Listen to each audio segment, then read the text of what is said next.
Of the many ancient civilizations of the world, none can surpass the grand majesty of ancient China, one of the oldest and longest lasting civilizations in the history of the world, going back over 4,000 years. Trollord Games is proud to announce our latest Mythos series project, the Codex Sonarum. The Codex Sonarum covers the might and profound wonders of prehistoric to medieval China, both historic and mythic for castles and crusades. With almost 200 mythical Chinese creatures and over 140 deities and heroes, the Codex Sonarum is filled with monsters, gods, warriors, and more on a level that will be truly legendary, told in a narrative true to Chinese history. It introduces the basics of Chinese martial arts and is complete with Qi and the many legendary abilities associated with it. Ancient complex systems of sorcery, spellcraft, and fortune-telling, even enchanted charms, are explored as well. Players can live out their characters' adventures in tales set in popular Chinese fantasy styles like wuxia and more, while within a pseudo-historical setting and brought to life by the castle keeper or game master. Researched and written by Brian Young, the wildly popular Mythos series delves into the mythos of the ancient world, bringing hosts of gods and heroes, legends and lore, and even the monsters and foes that plagued the peoples of ancient times to the stories that you create. The Codex Sonarum brings ancient China to your table. Join us and pledge today.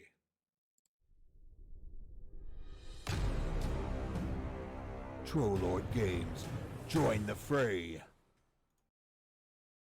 Hello and welcome to QuestJunkiesUK. It's a pleasure to be here with you today, and we are brought to you by the kind support of CZRPG, Phoenix Dice, Trollord Games, and Nathrax 3D Minis. Look out for your chance to win in our fabulous giveaways. Check the session for today's giveaway. And of course, you can get yourselves a lovely discount over on their homepages using the coupon codes that will pop up in chat. Do not miss this amazing stuff. CZRPG with their beautiful encounter design, maps, a fantastic Patreon for you to join. Phoenix Dice, their incredible, sustainably produced, recycled packaging and everything. The wonderful Click-Clap Math Rocks, do check them out. Trollord Games with their incredible Castles and Crusades original system and lots of D&D content as well. And the beautiful 3D printed and beautifully painted, if you wish, minis of Nathrax 3D Minis. Absolutely wonderful stuff. Please check them out and let them know that the Odyssey sent you. Now, let us also say a huge thank you to the wonderful people over at Sirenscape. Amazing music and sound effects for your games, and just makes the whole experience a completely different level. Check them out, stuff for D&D, Pathfinder, Call of Cthulhu, other game systems, board games, science fiction, fantasy, everything you need. Link in chat for your chance to get a free trial of this amazing product. Now, let's get into the session. To adventure!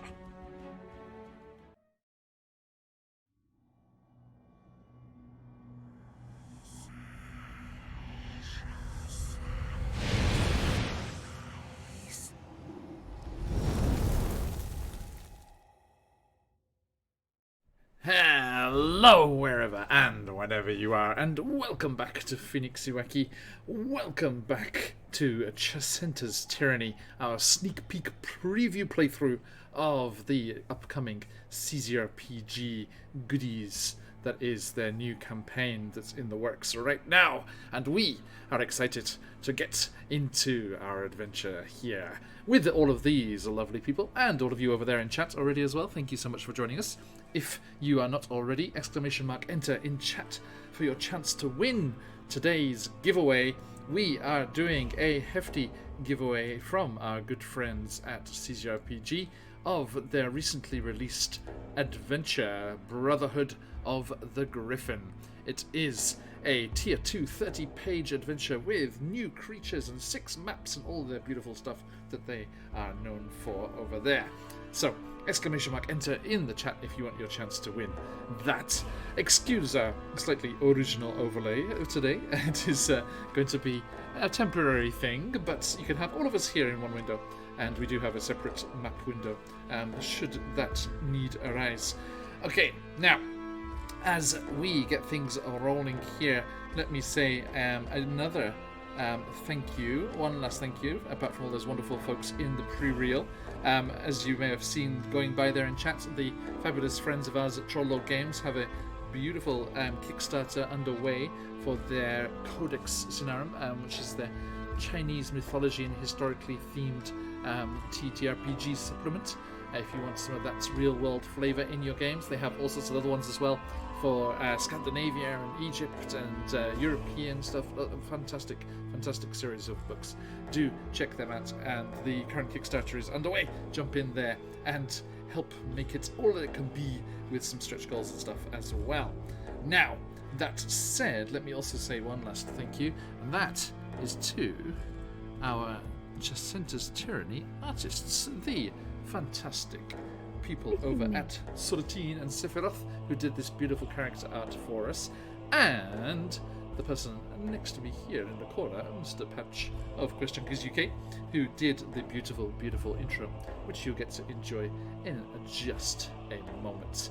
Okay, so let us do something a little different.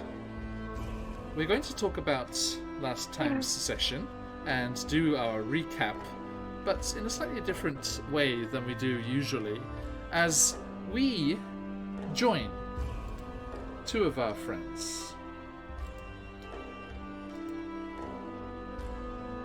Carolyn Sturgrove and Scuffels had chosen to go their separate ways from their friends, as their other friends just popped down to the docks. They were on a mission to get some paper for the potential to do some forgery in the near future. Some of the good stuff, the official paper stock that they needed. And they were going to pick up some raw fish and do a couple of other odds and ends. Nothing serious. And in the meantime, Scuff and Carolyn were going to have a stroll about town and keep an eye on the Jedricks and see what the situation was with them, having had some recent things in the city's goings on that might have caused them some alarm. So they wanted to make sure that things aren't too worked up with these fine folks. They had brought back the body of the ex-Jedrick captain's son, who had been killed by lions, they thought, but our adventurers discovered it was in fact a druid, wild-shaped into a lion, and with his animal buddies out in the wilds there, which they have made peace with and have sworn to work together in the future. They brought the body back to the gates, met some very disrespectful Jedricks on the gates, but another who was much more in favour of giving the ex-captain's son a proper burial. And the honour guard formed up around, and they processed through the town with the priest brought down from the main temple up on the pillar rock in the centre of the city. And they travelled from the ex-captain's house out to the north and the graveyard that is out on the outskirts there. And after a nice ceremony and a respectful ceremony and a proper burial, they all went their separate ways. As they travelled back into the town, they felt they were being watched from the Dassos, the woodland area inside the city limits. Investigating, they discovered it was the kobolds that they had met in the sewers, and they decided to take their relationship one step further, shall we say, and they smuggled them back through the town to their townhouse and converted the outhouse in the garden of their friend's townhouse as a direct route for them to communicate and connect with the kobolds in the sewers, so they could now come and go secretly through that entrance and exit way there. That led to a long rest, and the next day, when our friends went their separate ways on their various shopping missions, I think... Sorry, Llama, I'm going to relegate you to behind the character art because your camera's off. And then that way everyone can get Baz properly in view here, which I feel is important. That's He is. I don't think he's going anywhere. There we go. That's better. Oh, hang on. That does put Lily and Emma next to each other. Concentrate, please. Please concentrate.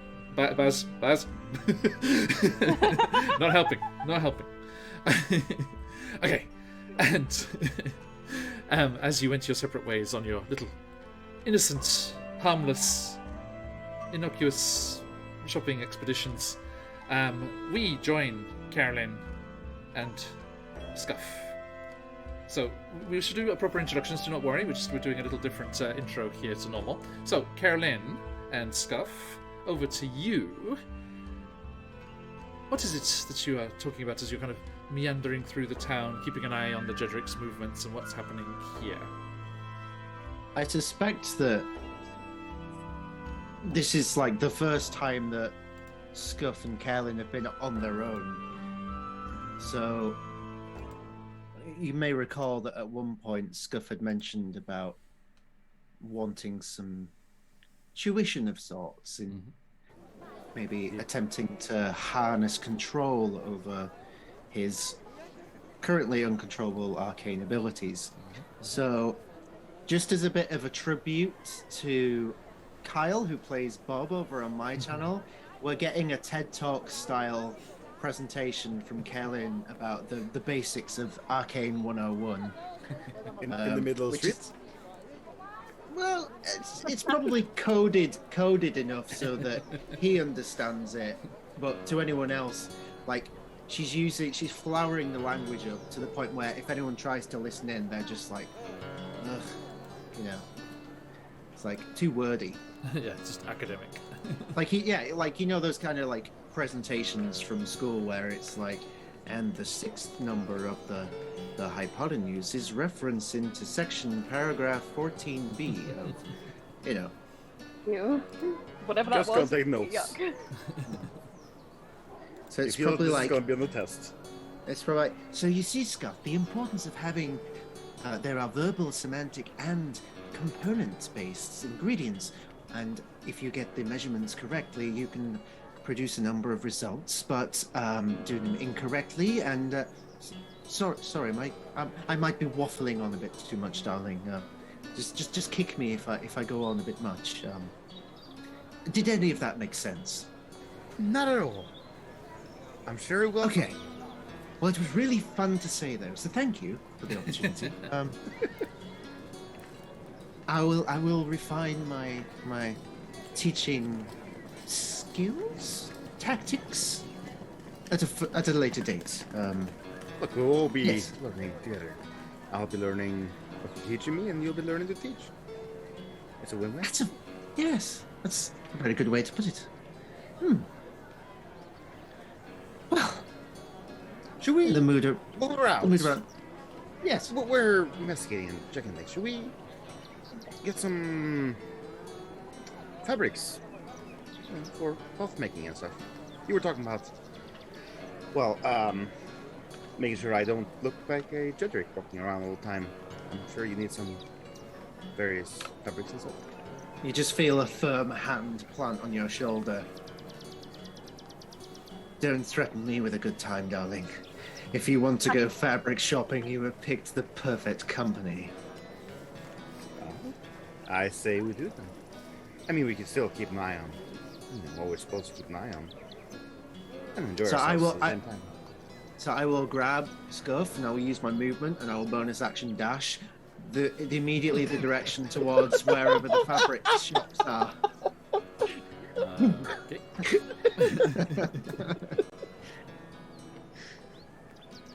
That's it. Yeah, Scuff will not resist this. Scuff his wise suit. Yeah. You never realized how strong this glass cannon could be. Oh, that's some massive strength there. Okay, so you start making your way. I mean, you know exactly where the right shop is. It's the one where you stole those cloaks from all those days ago when you were busting out the wizard from their impending torching. So that was a memorable spot.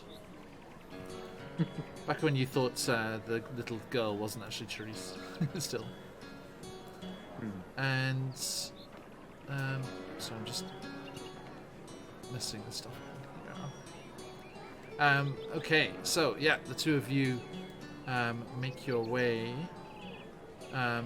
over in that general direction, and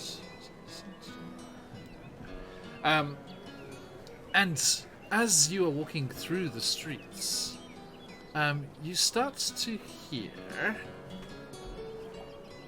a commotion from the direction of the docks. You're not sure. It's difficult. You're way across the other side of town, right? You're going to that clothing shop, which is in front of the entrance to the fort. Mm-hmm. And you can't actually hear what's going on. But you start to hear a large... I mean, there's no other word for it. Yeah, a large commotion from that area. And then you start to hear alarm bells starting to ring. Scuff, darling, remind me. Where did the others go to? Did they happen to go in that direction? Do you really think this would be for anyone other than them? Well, we're going to get our steps in today, aren't we? Yeah, fair we are. And might need our help. Right. And suddenly, Go have a peek. all of the bells of all the various temples and institutions throughout the city start ringing all at once, and people start looking around confusedly. What's going on? I don't know. Something's happening down at the docks, and you see, as you stood there by the fort, the large doors at the front burst open, and a large group of Jedricks, led by your bestest friend, Private Hephaestus Thrask, the jumped up captain's brother. He's like, "Come along, men, at once! Quick, we must go as fast as we can down to the waterfront. Come on!" Well, Scuff's gonna grab Carolyn and just immediately dash like towards the door, just out of the way. Yeah. And there's the just come running past. Move aside! Jedric's coming through! And they all start just charging off in that direction. And you see people start almost like bumping into each other as they start to try and get off the streets as quickly as possible. Then you start to hear talk of an accident, an attack. It's garbled. It's a mess. You do not know what's going on. And so the two of you heading in that direction? So we have to. Unfortunately. There is a hesitation from Carolyn as she looks back at the now empty fort and thinks, It's not empty. They wouldn't leave it empty. okay, that's fine. I was going to say, like, okay, yeah, we're heading in that direction. Okay, so, yes, you both start taking off in that direction as quickly as possible, and you just are running through the streets. People are streaming the opposite direction, coming from the docks towards the center of town. Some tears rolling down their faces, distraught, almost mad, driven, just panicked and just fleeing from whatever's happening as the populace is just charging. And then you see a bunch of concerned folks running towards their fisher folk running down to see what's going on with their ships in port after being out for the morning for the catch. And you both come charging along and arrive there on the docks, and you see Jedrick just like shoving people about, and you see Thrask is there, Lieutenant Thrask is like, it's like, we shall have order, this, whatever this preposterous nonsense is babbling on about, get everyone back, come on, back to your businesses and residences, and clear the streets, you lots. And the Jedricks basically almost start laying into people, just like to drive them back as people are kind of desperately crowding to the front, and you just hear a few people, but my husband was on that ship, and like various people are trying to push to the front, and we demand to know what's going on. What has been unleashed? What is happening here? This never happened before. And you actually start to hear people like harkening back to before the current regime. It's like, you lot let this place. It's like these dissatisfied voices are starting, with the anonymity of the crowds, they're actually taking the chance to shout out and speak their their complaints to the Jedricks there. So what do the two of you do? Scuff wants to get to the docks, to have a vision over the sea to see what's actually going on. I was mentioning of a ship, so he wants to see what's happened to the ship. Can you make an athletics check? Sure. Or acrobatics, your choice.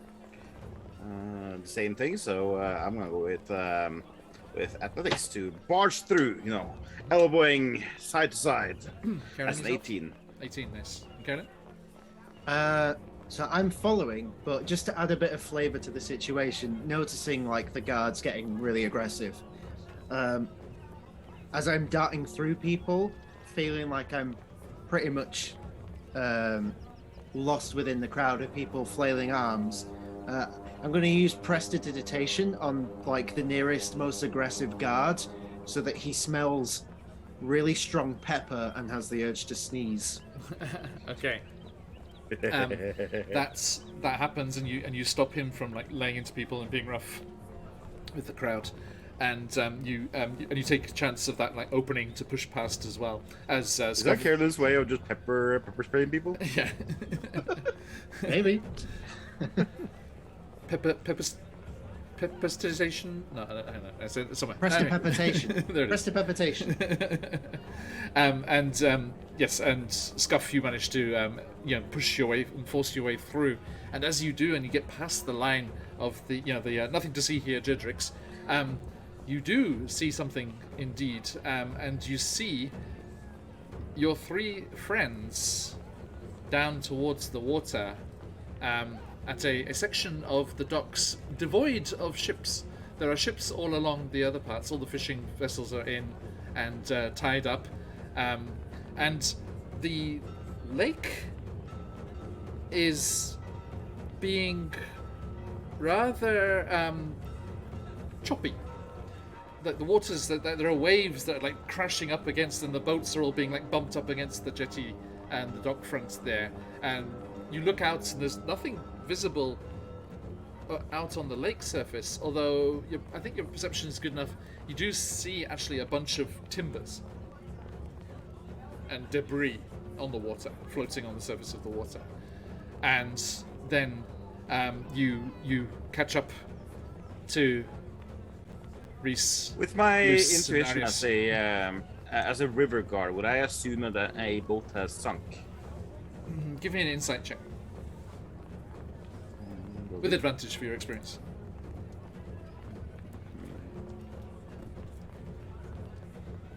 See, that's a 15. 15? Okay, yeah, that's enough. Yeah, you think so. Yeah. But not just sunk. I mean, something has been destroyed. There's just debris. You actually kind of get some flashbacks to your incident. Yeah. Are there any people out in the water? No, nothing I can see. No one struggling to swim back. Nothing. Okay. As we're getting closer, I'm gonna put my hand up on my chest and I'm gonna cast Mage Armor on myself. Okay. Is that visible? Just in the middle of it.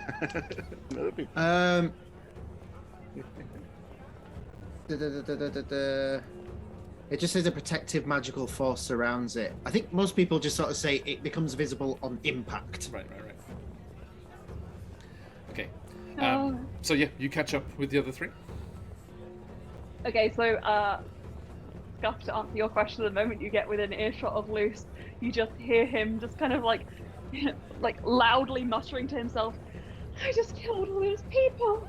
I killed all those people! What happened here? What did you guys do?" Then Also, Reese has changed his face in the chaos and does not look Sorry. like Reese. You see the two of them. Yeah. I see the two of them, yes. What happened here? What did you guys do? I think it's going to get to a point where you just like every time you find Luce and Arius alone, you say, which of you is Reese? Yeah, basically. Sorry, go for it.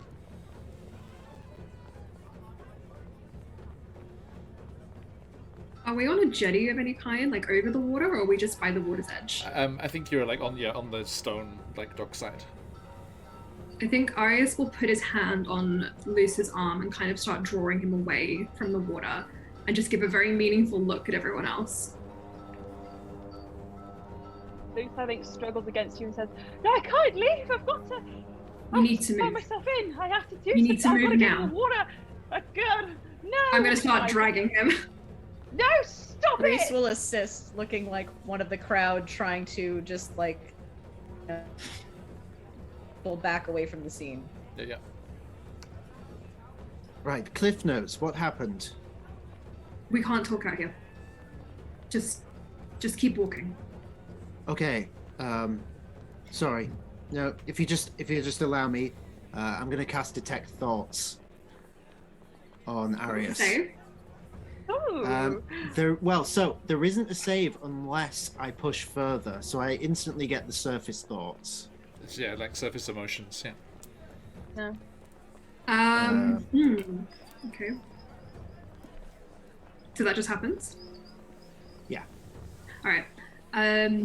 You get a very intense sense of fear and dread and just images, I think, of a very large woman, sea creature.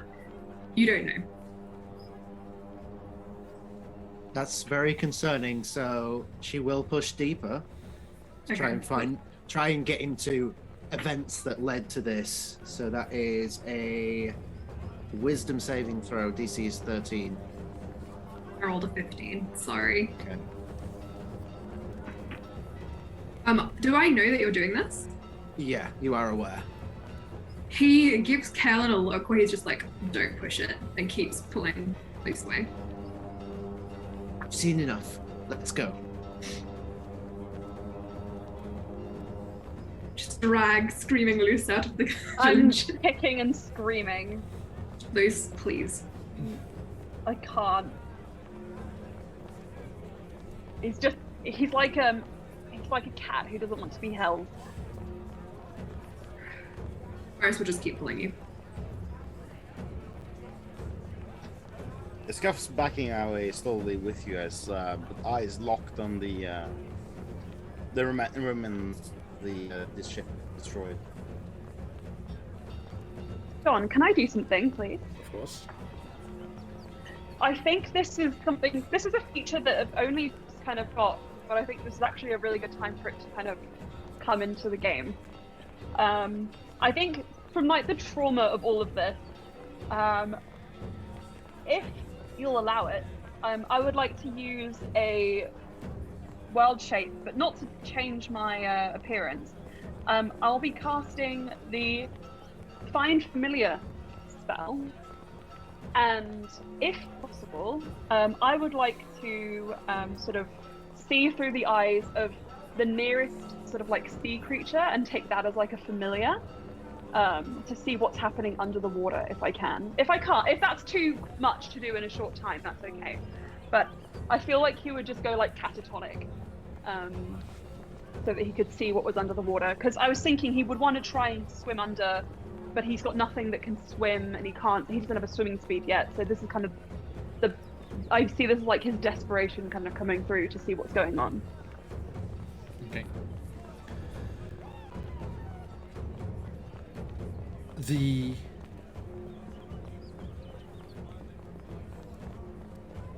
magic is released, and you feel it happening, and you look around trying to sense where this connection has established, this thing that has been summoned, and you're looking towards the water, trying to discern what it could be. And is that a child. Down at the edge of the dock, looking out towards the water, there is a child-sized figure with a cloak reaching down to the cobblestones and a hood up over their head. It's a kobold? And that's not what you requested.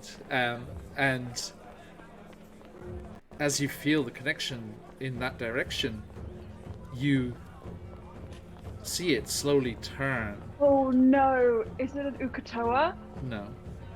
Oh no! What else is it, John? Those of you who have had the chance to peruse the menagerie, booze menagerie of the new Spelljammer thing will be aware that there is a diminutive race of space penguins called, what are they called? Dolur? Is it something like what's the name? I can't remember. But there are these little penguin folk in Spelljammer, and they have these amazing cloaks. And Oh my god! Oh. yes, thank you. As portrayed by Patch. and and it turns, winks at you, and leaps forward, and you hear someone, "Goodness, that child!" and then Luce just goes catatonic, barely limp. in a eyes as quick as he splash can. as the cloak falls to the cobbles, and it dives into the water. And Can I request that when it dives, it goes wah wah? Neat, neat. I had a lecturer who played Pingu episodes before our lessons in university. Oh my on the god! massive screen at the front of the lecture theatre. I always found it mildly disturbing, but I did love it. Yes. Okay, so that's the reaction. Let me see if I can find these for you fine folks, and sort out a little quick image here for you. Boo's are named, Astral Menagerie.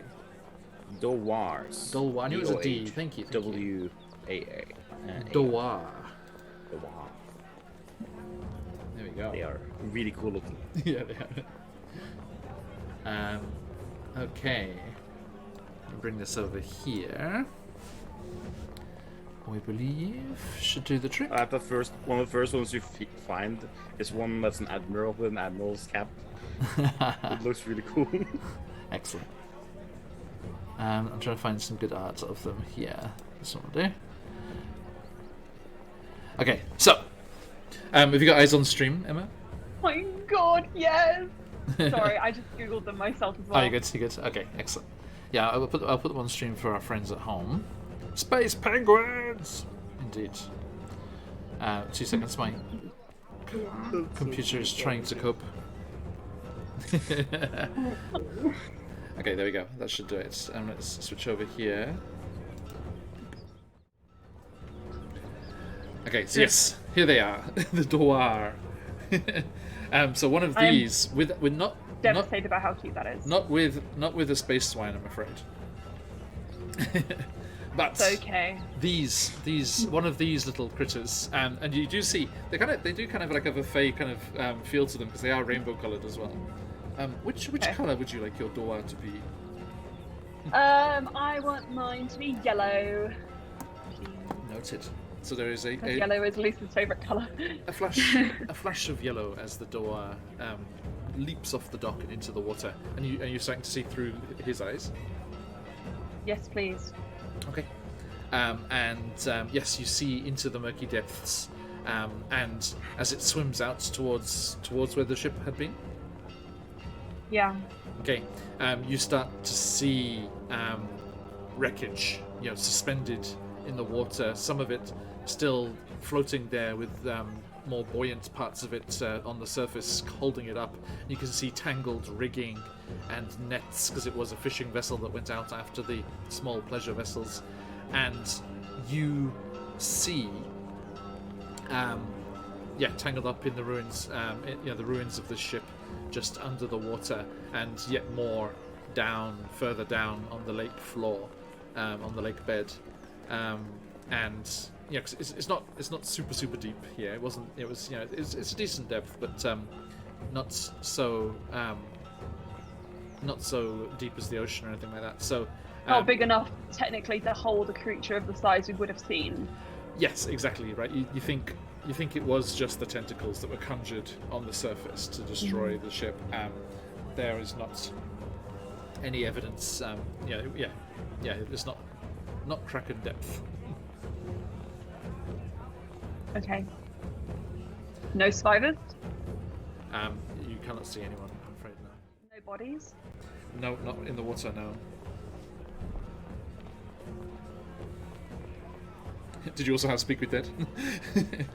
I should get answers. No, but Oof, scary burn. Do I see anything of note? Anything that would have been left behind by Umberly, potentially? Can I roll perception or an investigation? Even if it's like matter, even if it's like slime from the tentacles or like algae or something.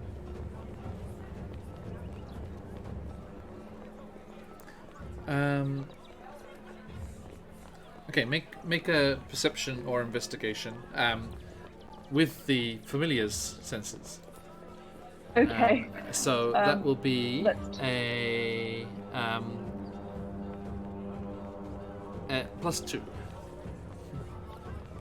Okay, so that's a 13. 13. Okay. Your familiar finds some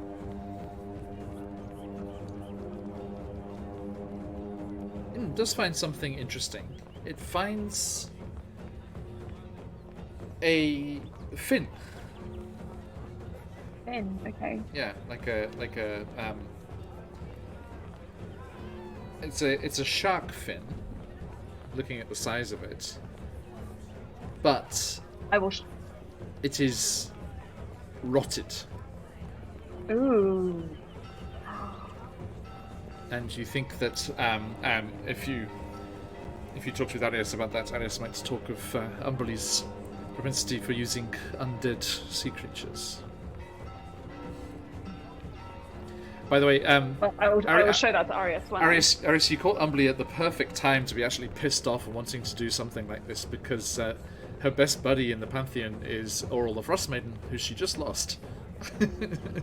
Wait, guys, hold on do you one know that sec, Arias- because I'm gonna say Yeah. Arias is in another campaign, which I'm just gonna grab my friend did an amazing art because his patron was Oral in that. There you go. Well, there you That's go. beautiful. That's really fun. Perfect. Hey Malaki, good to see you again. Okay, so your Dolwa, sorry, spots that. Okay, then I'll command it to, if I can command it. I don't want to sort of, because I know it's a sentient being, so I don't want to be like, you have to do what I say, but could you please come? That's right. I just looked at their stat block. They are actually Fae. They're Fae creatures. So. Cool. Well, there you go. Perfect. So you said, what do you say to it? Sorry.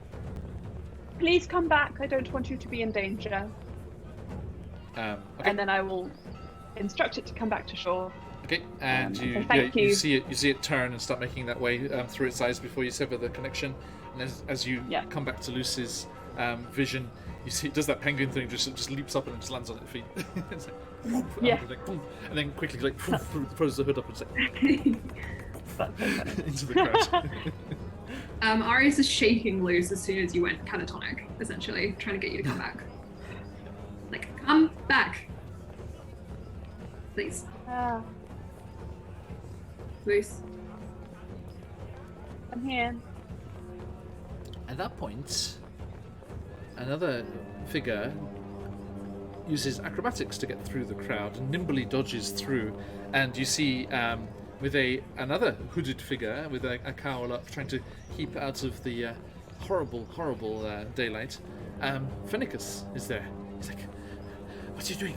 Come on, we've got to get out of here. We can't just be anywhere with such attention. Who's this child? Oh. I don't know his name yet, but he helped me just then. Or we need to go. I have something to show you all. Goopy. Goopy. Yeah, that sounds about right. And he's like, "Come on, quickly, back to mine." Is Luce walking by himself now? I will walk by myself. Arius will kind of keep, if you let him touch you, he'll keep a hand on Luce's arm just to steady him. Yeah, he won't shake you off or anything. And as a group, you're working together, and with Fennicus as well. It's much easier to go this way, Scuff and Carolyn, as you're going with the flow of people trying to get away from whatever's happened here, and it's more of a curious shove in the opposite direction as opposed to a panicked stampede. And you go with the flow of people back up into the town and towards Fennicus's townhouse, and the relative calm that promises.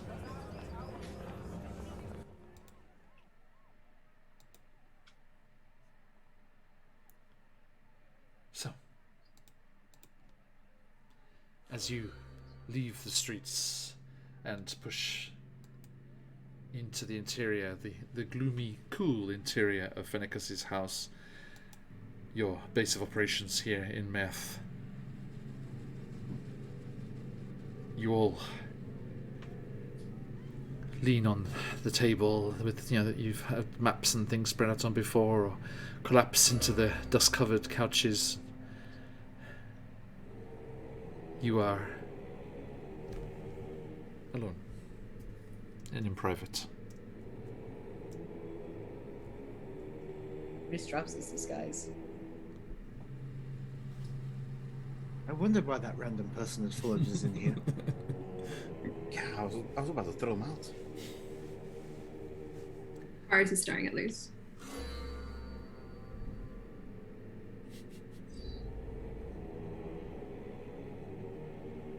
Okay, show's over.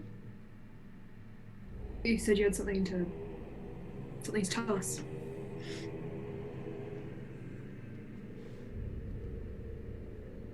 Yeah, Scuff, Kaelin, I don't know how much you saw of what happened, but I wasn't lying. I got upset, and I let the swan boats loose and told the water to eat shit. Then what happened was that the sailors went out after the boats, and well, I suppose the water actually heard eat ship and ate them. I killed those people. It's my fault. You commanded the water? Out of the water. I look at Arius. You didn't. It wasn't your fault. Pretty sure the giant tentacle, whatever, was at fault for what just happened and killed those people. They wouldn't have gone out. Backs up into a corner. Arius said, well, it doesn't matter, does it? I was the one who sent those people out, whether I meant it or not. And I was upset and angry, and I found myself in this, just wanting to go and see if I could help anyone. And I entered the mind of a penguin. Never done that before. That's why I went limp. I'm sorry, Arius, for freaking you out. And, well, Guppy, he found a fin. And if Guppy is still there, I'm sure he can present the fin to... How does the... Because of all the various pets and things that we have going on around here, Find Familiar is not one we usually use that much. So Find Familiar, it's this Find Familiar spell, and it disappears after 2 hours. And otherwise, it's a corporeal fey creature. And when it loses all of its hit points, it just kind of whoops out of existence. But I can bring it back. Okay. As Luce talks about it, from behind Luce, a small cloaked figure emerges and throws back the hood.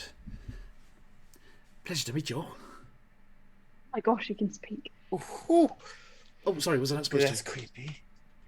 No, I just... What are you? I'm so sorry I invaded your mind. I didn't really mean to, but I kind of did. You brought me from the other place. Come on, I don't get to get out and about too much. It's a pleasure, to be honest. Okay. You know, But- hang on. There's a very specific place I want to say. I forgot the name of it.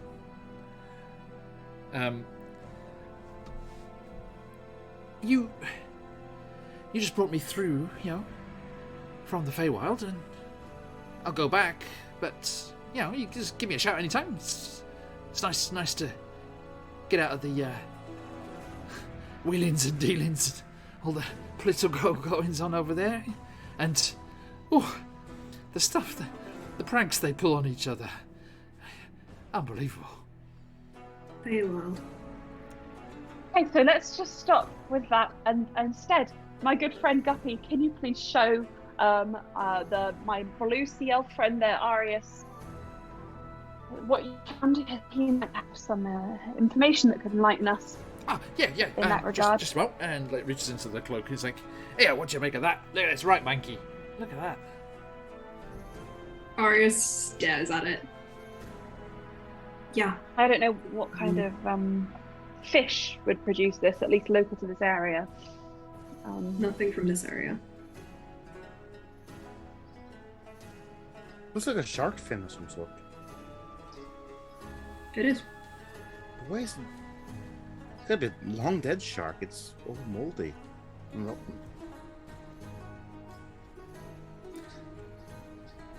Guppy's like, Ah. "Yeah, look at this bit right here. You can see it just looks like it snapped off, just almost I would- rotted through." I would probably bury that.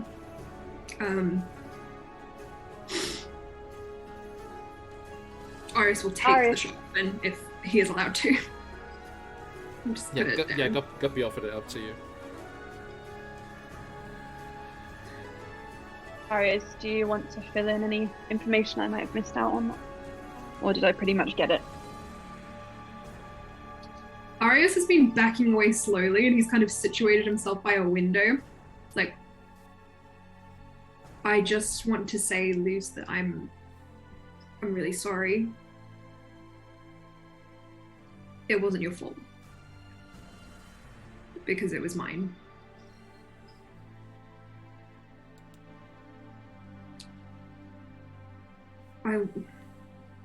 I wanted your plan to work. So I went and I spoke to her.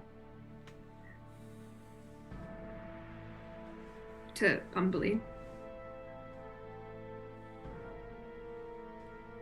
Now, Scuff, Reese, and Carolyn, you would recognise that name. Well known. Some enough. know her as Uber.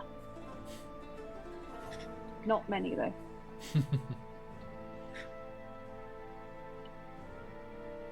I've been pretty I've been really open with you guys. She's not a nice person. It's a bit of an understatement. She's not a person, she's more like she's a god. And I'm hers. I belong to her. I enact her will. And when I asked her for help with the plan to wreck the delivery on the river, she asked me for a payment. She likes payments. and she wanted souls. She gave me 10 days. I thought I had time. I was thinking of sending a ship of generation. But I had time. I was going to try and plan it before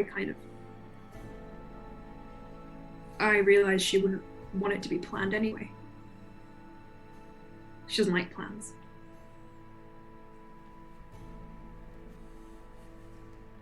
And I'm sorry. I'm sorry. Okay. Things like that. No matter what they promise, no matter what they say, they always try and trick you. All we can do is try and pull the wool out from underneath their eyes. And it was Umberly's price that was taken. It is the aftermath of that terrifying incident that Meth is dealing with here. As we jump into I knew this was gonna. today's Chessenta's Tyranny. Oh.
Okay, welcome back, friends. Now, let's just meet these people properly after we had that long, leisurely intro there. Leisurely's the wrong word. Long, traumatized intro there. So, let's go clockwise around from myself here. Carolyn Sturgrove, who are you in the real world? Who are you playing, and where are they at right now? Hello, friends and adventurers. Greetings and salutations. I am Patch from QuestJunkiesUK. Today, reprising the role of Helen Sturgrove, the sassy yet classy Order of Scribes Kalishtar wizard. And where she's at right now, that is a question. And right now, she's just like leant up against a table, staying very quiet, assessing everything she's just learned and experienced. Definitely on edge. Difficult to read, I would say, is where she's at right now. Thank you. And next around the overlay there, Arius, how about you? Hi, I am Lily. I am playing Arius, who we have just learned is one of the drowned, one of Umberly's servants, and he is not feeling very good because his deity is evil and just took it out on Math. Poor Math didn't deserve it, so he's a bit on edge too. Okay. I'm trying to. Are you getting background noise from my mic? No, I don't think so. Okay. When you speak, it lights up, and when you don't, it's all. Yeah, right.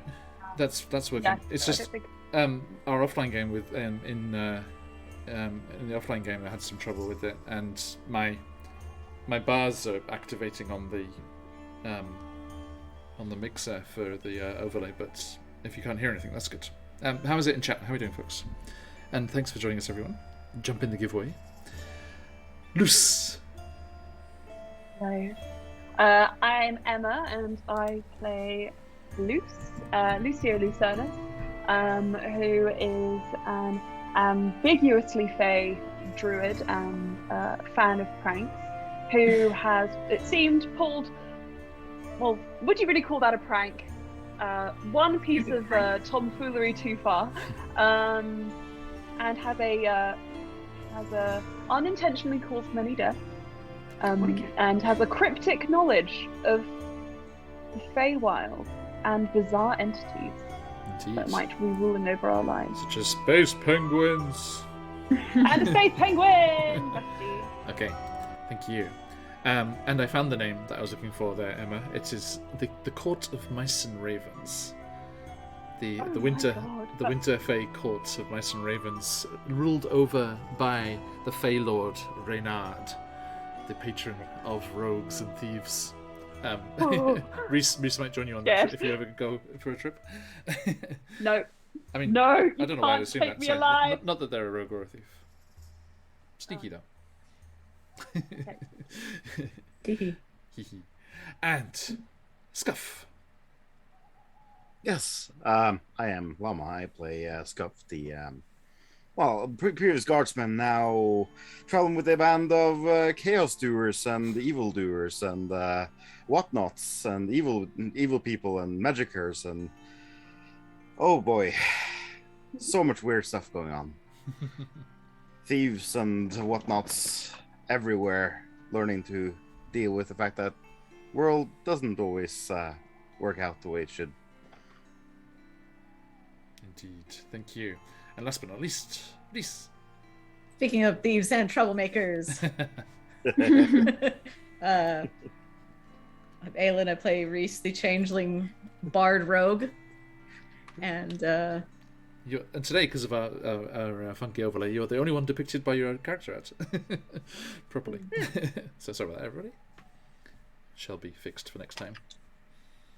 Okay, thank you. And where's Reese at the moment? Reese is pieces. Just Sorry. Waiting and watching and not going to pieces. Hey, there we go. Reese is in pieces. Not yet. It's only a matter of time with Lucy. Okay. Chaos and shenanigans I was referring to. But okay, thank you everybody. And we return to this somewhat low-key, tense gathering in the parlour of Fenicus's manse. In the parlour with the knife. Don't stop, Marcus. Fenicus puts the candlestick down. So, Arius pensively looks out of the window. It's not... I don't have a choice. I'm sure that some of you are gonna think that I wanted to kill those people, and I didn't. And I never have, but I'm here for Luce, and I understand if you don't want me to stick around. But I'll be honest with you, I've told you that I was in the cult of Sekula. That was for 100 years. And then Umberly came and her sharks took everyone. Except me. I owed her my life. I just didn't realize that she would take it without me offering anyway.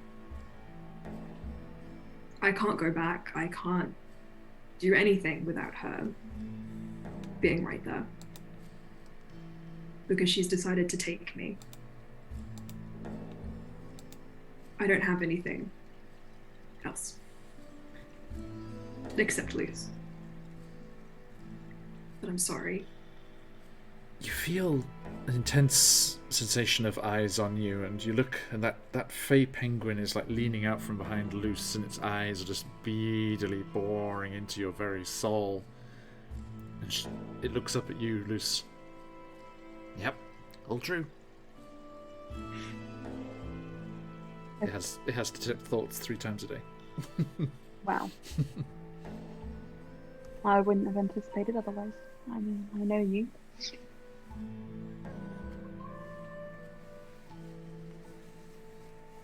I'm not lying.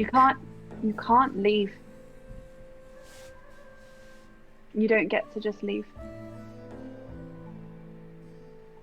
Carolyn stands up. Well, Carolyn stands up, walks into the middle of the room, looks straight at Arius. I'll get to you in a minute. And turns, walks over to Lucio. Is Luce, like, sat down, stood up, like... I think... Yeah, he's probably, like, slumped down against a wall with Guppy next to him. So Carolyn walks over to Luce and will crouch down in front and just, like, extend a hand out onto a shoulder. I get it. I've been where you were at recently. Remember that guard on the street? I didn't intend on killing that person. It just happened. Being responsible for something doesn't automatically mean you had the intent. It's just an unfortunate consequence. You can't always control what happens in life, Luce. Don't kick yourself for it. Let it embolden you. Let it strengthen you. Believe me, I know, because this is exactly what I need to do for the same mistakes I've made. And I should listen to my own advice, but I don't, because I have 1,000,001 things that I'm also battling with every day.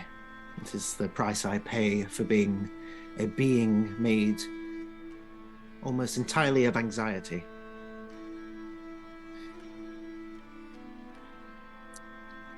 Do you remember? Go on. Do you remember the little doily I gave you? It's a pocket square now. It's kind of in his pocket. Do you remember what's on Very the nice. Do you remember what's written on the inside of that? Yes, I do. Give me one moment.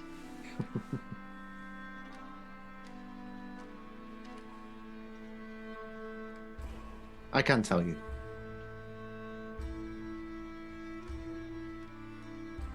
Braveheart, Lucio. Mm-hmm. When your head gets chaotic like it is, just grab hold of that and remember, the burden you have is not one that you have alone. We share it all with you. We're found family, she says loudly as she now looks over at Arius. My favorite trope. And then Kellen stands up and walks over to Arius. And as you see her approach, she looks visibly cross. Almost intimidating, I would say. And as you're up against the wall, she sort of like... Kelly gonna cabbage on Arian. So the first thing that happens is she shoves you against the wall. In a... Not in that way, in a... Too late. Too late. Arian's coming on. like... Just like pushes you against the wall in an aggressive way at first. And as you sort of bounce back, she puts her arms around you and just gives you a hug. Arius is so shocked. He's like... He like sticks his hand there and then just like pats Kellen's shoulders. It's like... What does that mean? It means you don't have to be a dumbass on your own. We're all in this together, whether you feel like it is or not, and quite frankly, I disagree with the statement that this unbelief figure owned you.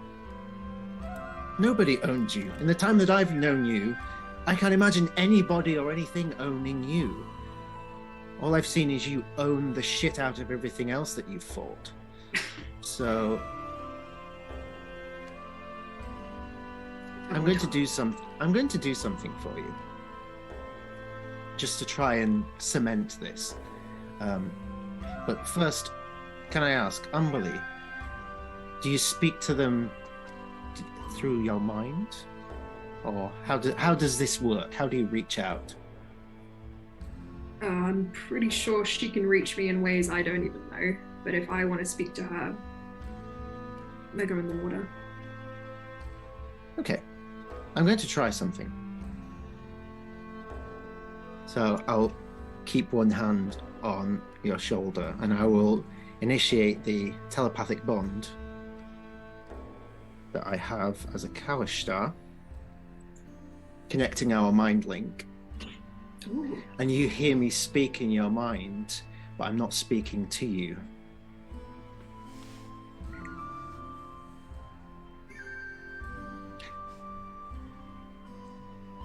Can I address the one known as Umberly?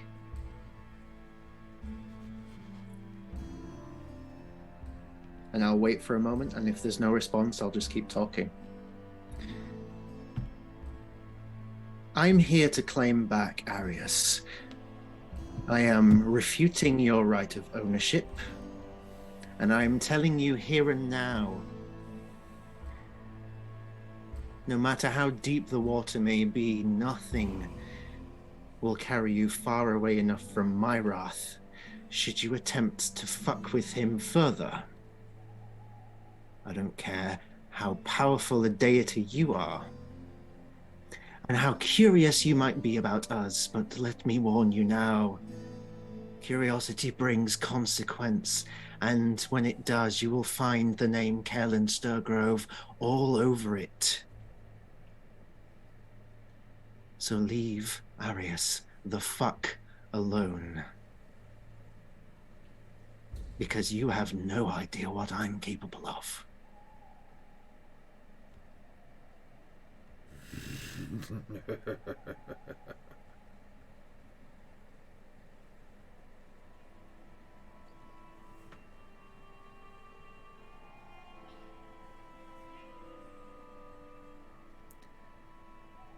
F's in chat for Caelan, everyone.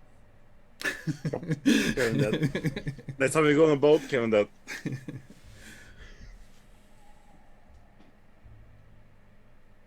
Very nice. That is the only response though. Can I hear what Caelan said, or was it just Umberly? You would hear. Yes, you would. You would hear everything. So if just a laugh is the response, as I thought, disappointing. And then I'll sever the connection. This goes from blue to light grey. He's like, So that takes care of that. What did you do? What happened? I basically sacked the landlord, as it were. What do you mean? I had a conversation with Umberly and I made him aware that Arius is not his plaything. You mean you angered the god of the sea? One that literally killed an entire boat. Just out of nowhere. And set her on our trail. Well, I guess we're fighting gods now. Some of us have been Fair doing enough. that for a long time. Well, we're all in this together now. Arius goes to his knees. He's like, shit. Caelan, that was very effective. Estet, give us luck. We're gonna need it. Can I just say before it gets out of control, we are not doing High School Musical.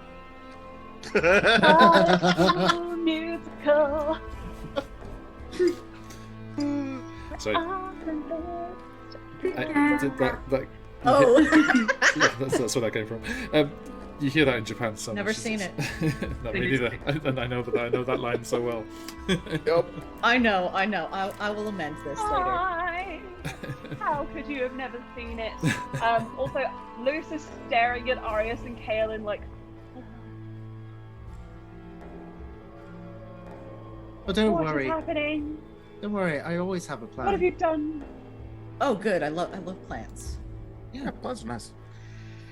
My plans usually turn into. Anyway, doesn't matter. Schemes. So would anyone like the good news? Naturally. Well, in the midst, I would immediately forgive you if you didn't notice at the time, but the vibe of the people has certainly changed due to these recent circumstances. People have been shouting and speaking. People are Thank you. finally speaking up. I believe, and I'll look over to Luce, that fermentation is reaching its peak.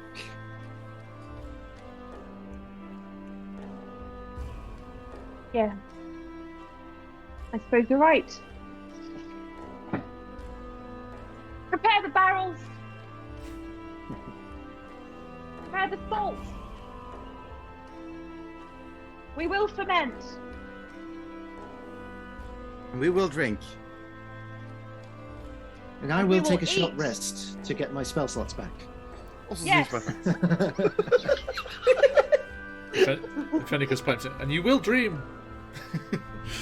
Yeah, Please. And you will eat well. And then we'll wash our hair and brush our teeth. So, probably bad taste at this point, but Reese, what's your time now? Like, everyone here has had their moment where we've killed someone, so when's your time?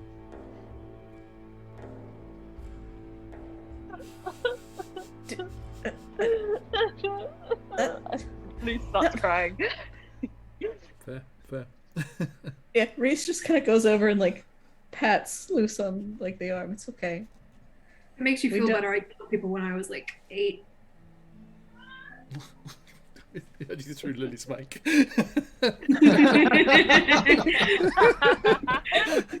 It's quite shrill, isn't it?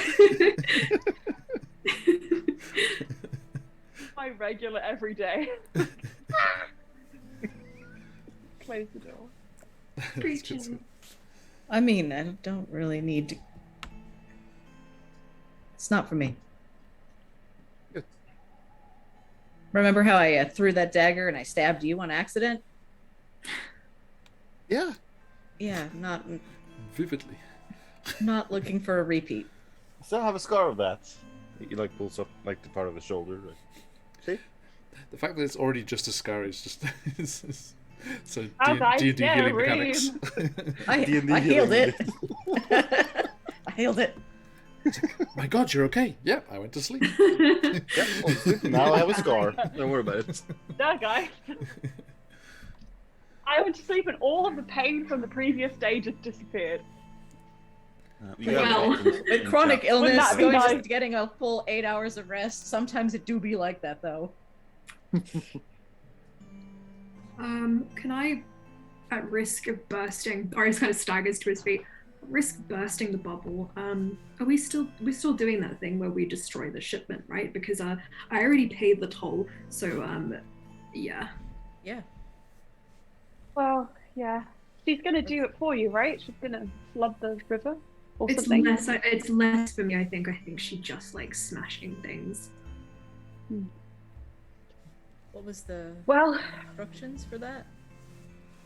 I have to put a sigil. Kaelin, can you make me a history check? Why, certainly.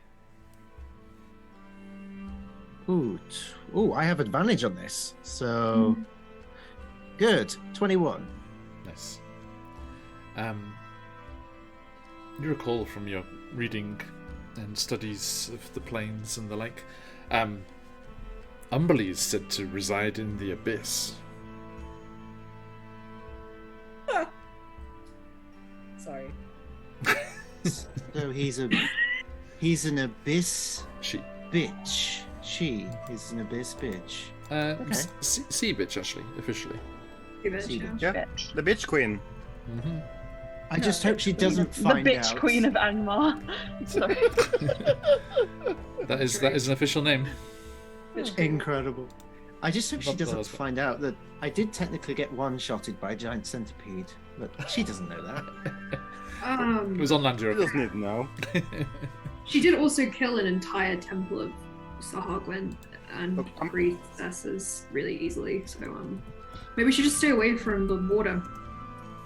I'm pretty sure the centipedes won't snitch to a seed goddess. Doesn't really seem like her domain.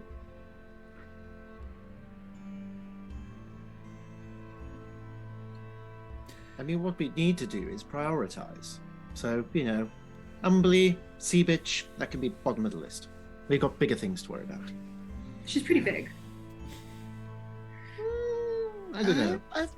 I think this land is bigger than her. She's pretty big. Guys, I'm just looking through my notes that I've been making over the last couple of days, and not to get us sidetracked or anything, but Pat, I don't know if this is some information that we should act on or not, but didn't the Jedricks say that this Greengrocer Street is quite a dangerous place? Perhaps that is somewhere we could foment rebellion. Yeah. Perhaps that's somewhere we could go. If people have been jaded by what's just happened, maybe they'll gather there. We could see if there are any groups of suspicious-looking individuals, perhaps Right. running around in the cover of night. Aren't we suspicious? whatnot. of the individuals? Sounds like a mission for Reese. Yeah, Well, we Right. might give it a day or so. Let people mourn their dead. yeah. That would also give me time to fashion an outfit for Scarf that it doesn't make him look like a Jedrick. We'll still have to go get those clothings. Oh, Grab some Carolyn, of can I also ask for an outfit? I'll come with you, and we can pick out some fabrics. Well, we could all make a day of it. New disguises, new. It's like a group date. She just looks around at the groups like, I love you guys. You're asking me to make you clothes. It's my favorite thing in the world to do. Oh, and I'm going to pay you for it. Everyone, I can wear a sheet if that helps. as a DM, it's really important to read the room and kind of get a read on what your players are really wanting to do. So we cut to 2 days later when you finish making these outfits and you've done all this shopping. We can put that to the side. And Yeah, very astute of you. Very astute. When is the shipment of the wine coming through again? That was the one thing I didn't have in my notes. Yeah. it was due in a couple of days. Okay. Iris will keep a mental note of that, and he knows he needs to go put a sigil on it. And I'd just like to say that CZRPG was delighted with the way that this is going. In the module, it suggests you poison the wine and make the Jedricks sick. Get a goddess to wreck it. Nah, guys. Or, Right. yes, plan B. Summon one of the most powerful goddesses in the pantheon. Why not? Use the tools Why in your not? toolkit. You got it at your disposal. Okay, so Shopping montage. Shopping montage. are you Yeah. heading back to that famous clothier's next to the fort? I mean, I'd You never bet. turn down an opportunity to get fabric. Don't think we can stop Carolyn from going there, so yes. Are you stopping? Oh, sorry. Are you taking Reese's advice and waiting till the next day? I think so. Okay. Good time. So I ran loose the whole time. you Hey. all take your rest that night as you kind of like lay low, and actually that evening, I mean, like all through the day, you can see Jedrick patrols are much higher, and the presence in the streets is much more evident. And as it hits towards kind of early evening, and even just as the sun starts to dip a bit closer towards the horizon there, they enforce a curfew, a very early curfew. And Guys, guess what? We've officially known each other for 2 weeks as of this Aw. morning. Nice. Yay! A fortnight! Can Reese note the guard patrols through the windows certainly. during the day? Yeah, you get a decent read on how that is. And one of the first things, well, I don't want to jump ahead of myself, but I'll just do this while I'm thinking of it. One of the things you notice the next day is it is lessened immediately. The next day, but it's above normal. So now,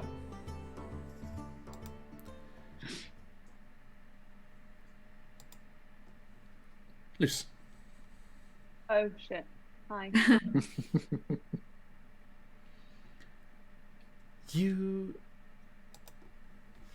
all make your way off to your various rooms and tucked up safe in beds, and everyone, after the stress of the events of the day, collapse into their various rooms and beds and wrap up and let sleep take them. Luce, as your dreams wash over you, let me quickly grab something here to show on stream. Oh. 2 seconds, folks.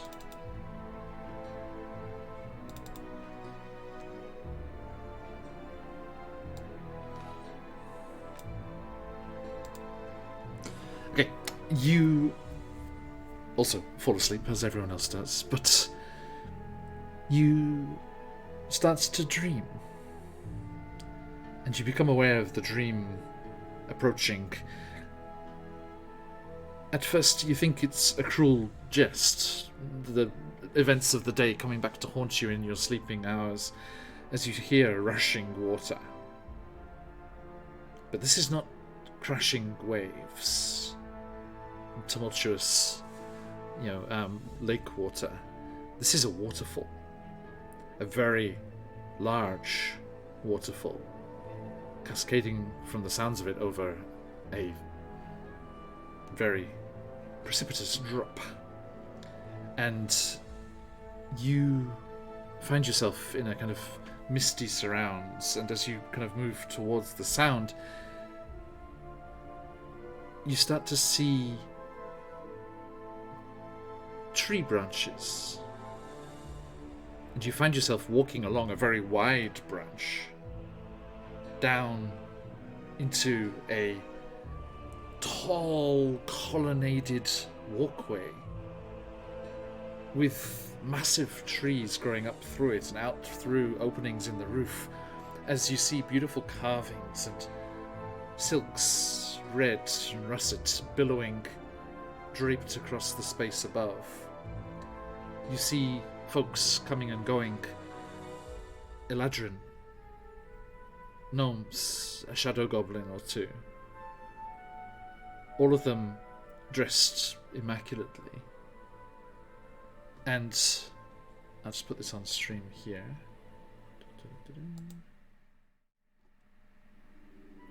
You find yourself in this hallway, and you see beyond the space, beyond the columns, the vast waterfall rushing by, again with those gigantic trees growing up and out of it. And you can see other buildings perched along the edge of this waterfall, much as the hallway that you're moving through. And a gnome in a immaculate deep navy blue velvet waistcoat and knee-length breeches, with white socks coming up to the bottom of the breeches there, bright shiny leather shoes, a plum colour to the leather, and starched shirt underneath the waistcoat, and hair smoothed back into a centre parting and neatly tucked to either side. And he comes bustling down this long hallway towards you. And you can see he's carrying a clipboard.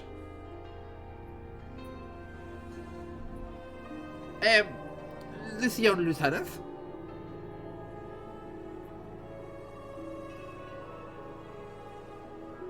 Hello? It happened. Yeah. It's happened. I'm sorry?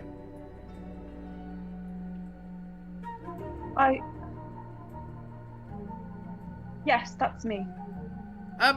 Yes, it has happened, yes. You have tapped into the resources of the court here, and as such there are certain pieces of paperwork and things that need to be filled out, and certain accountings need to be made for the acquisition of one of our operatives here. I don't want it. I'll give it back. I'm sorry. It has already happened. You used one of our operatives in the field, and we do need these documents, and this one here, and if you could sign this one here, and if you just need to write it's the same thing basically. Just in. I'm not signing anything. I know what you'll do. You'll try and trick me. I'm not a fool. You can't have my name. No.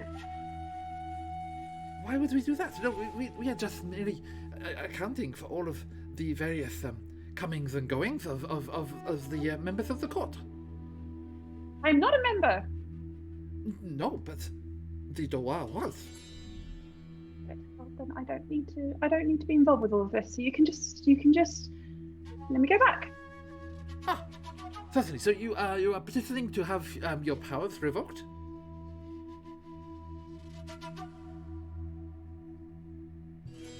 Well, you see, no, I can't exactly do that because we actually have to fight a bunch of people.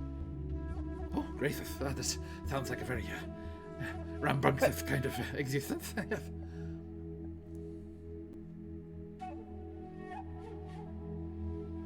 Why are you doing this? It's my job. Well, then I want to speak to upper management.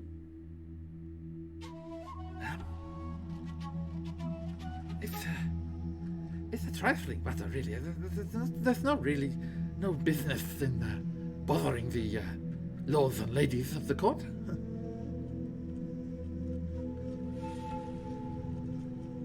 John, can I make a perception check to see if I see any official-looking doorways or areas people might be congregating? You don't need to make a check at all. I mean, yeah, they're all along the length of this terraced walkway here. Okay, I'm gonna. There are people coming and going. And do I see anyone who looks somewhat like the kind of courtier I would expect to see in this area, like the Feywild, the Fey court? You see. Let's see. You see a tall.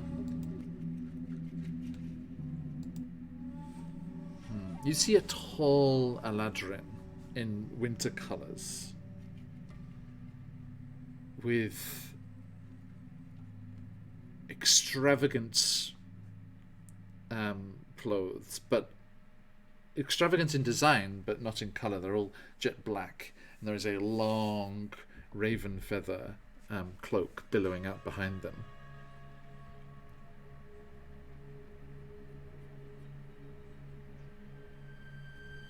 Hold on to these documents for me, mister. What's your name? My name? Eustace. Eustace, okay, right. No, Eustace. Yes. Excuse me, and I would like to trail after that person. Excuse me! Yes, you! Excuse me, I'm talking to you! Evidently. Yes.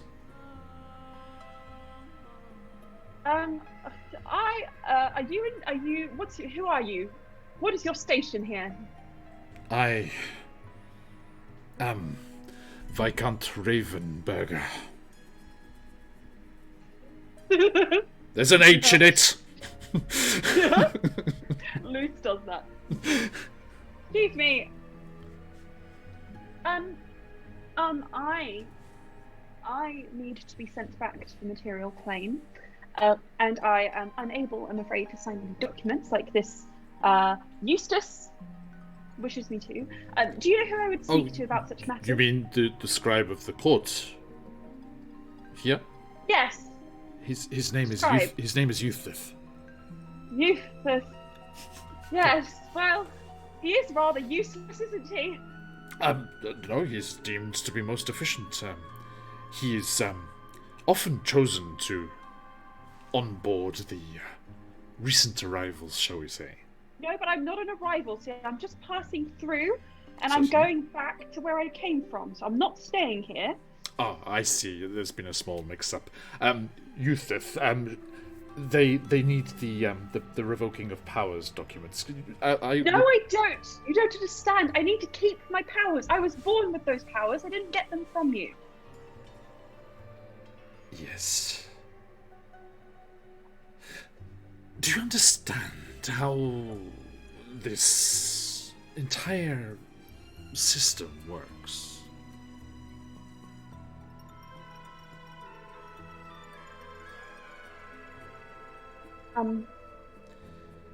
There is a great deal of power, a great deal of potential on offer and available to those who are able to use it and wield it, but it must be accounted for. It must be known, so that we might celebrate your deeds. And he claps you on the shoulder. Let me guess, my reward is getting to live forever here. It's part of the court or something like that, right? If you wish, that is a possibility. But it is not a necessity. We are not not a religion.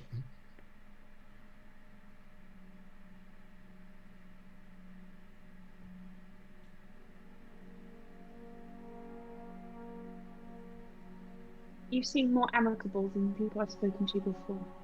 A pleasure. I thank you. And who do I have the pleasure of talking to? My name is Lulu. Unnecessary caution, but wise. And do not worry, you talked about having to return to the material plane, but you are there. And he just passes a hand through you. And he did slap you on the shoulder before. Oh, right. Well, through your cloak, shall we say? He's not so intrusive. No, I feel like it feels like someone like you feel nauseous. Like, ugh. Like I ate some bad tuna. Right, Ravenberger. Okay. Yep, I'll sign those documents then. Come over here.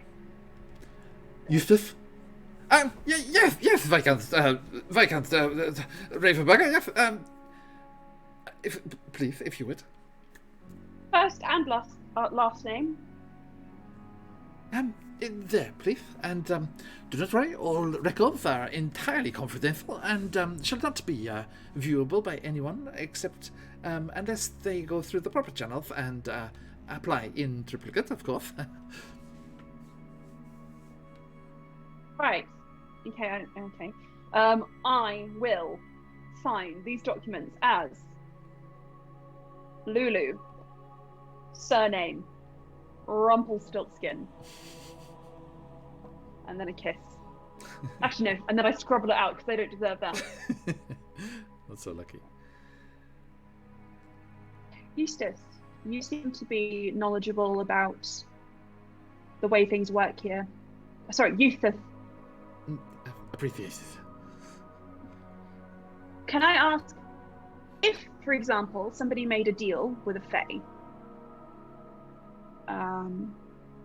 Would I be able to view the fine print of those deals?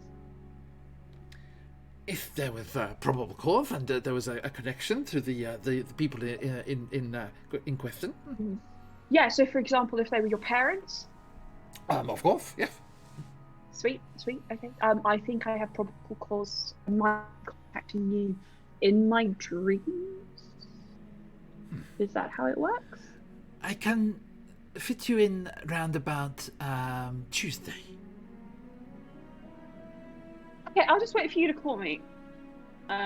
Certainly, we will be in touch. Yay. Lulu, if you do not mind, I have a function to attend. Yeah, no, you look great. Wait, just 1 second. Your outfit could be improved with googly eyes.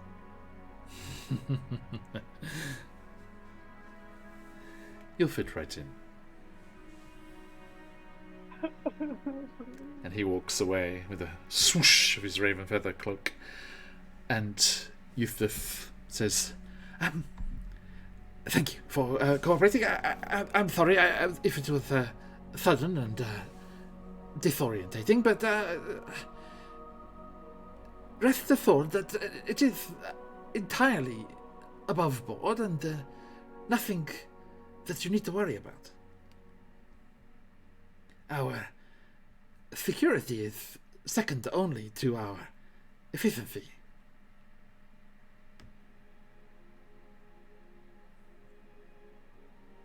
Okay. Thanks. Sweet dreams.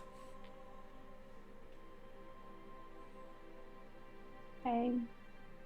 and you turn and you see that mist starts to roll in again, and we, as audiences here, see Eustace smile to himself at the large googly eyes on your shoulder, where Viscount Ravenberger patted you on the shoulder earlier.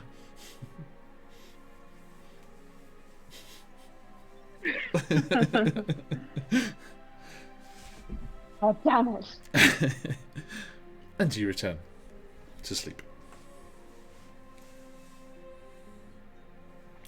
So, the morning comes, and everyone wakes up at various points.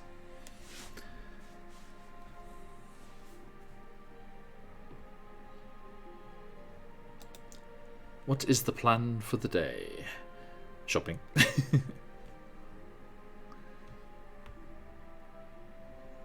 Just getting my notes, I say, as I shovel porridge into my mouth. Kellen's probably been up like really early before everyone else, knowing that there is a day of shopping ahead, and like she's probably pacing the main room with like Inky in her hand, like scribbling notes, talking out loud, like, well, do we want to go for a uniform approach where we're all matching, or do we want something that is more unique for each of us? And can I match you, Kaelin? You have some really good style, and I think it would be quite cool. I mean, certainly, darling. Yes. You want to be an exact match, or the same with a bit of a twist, or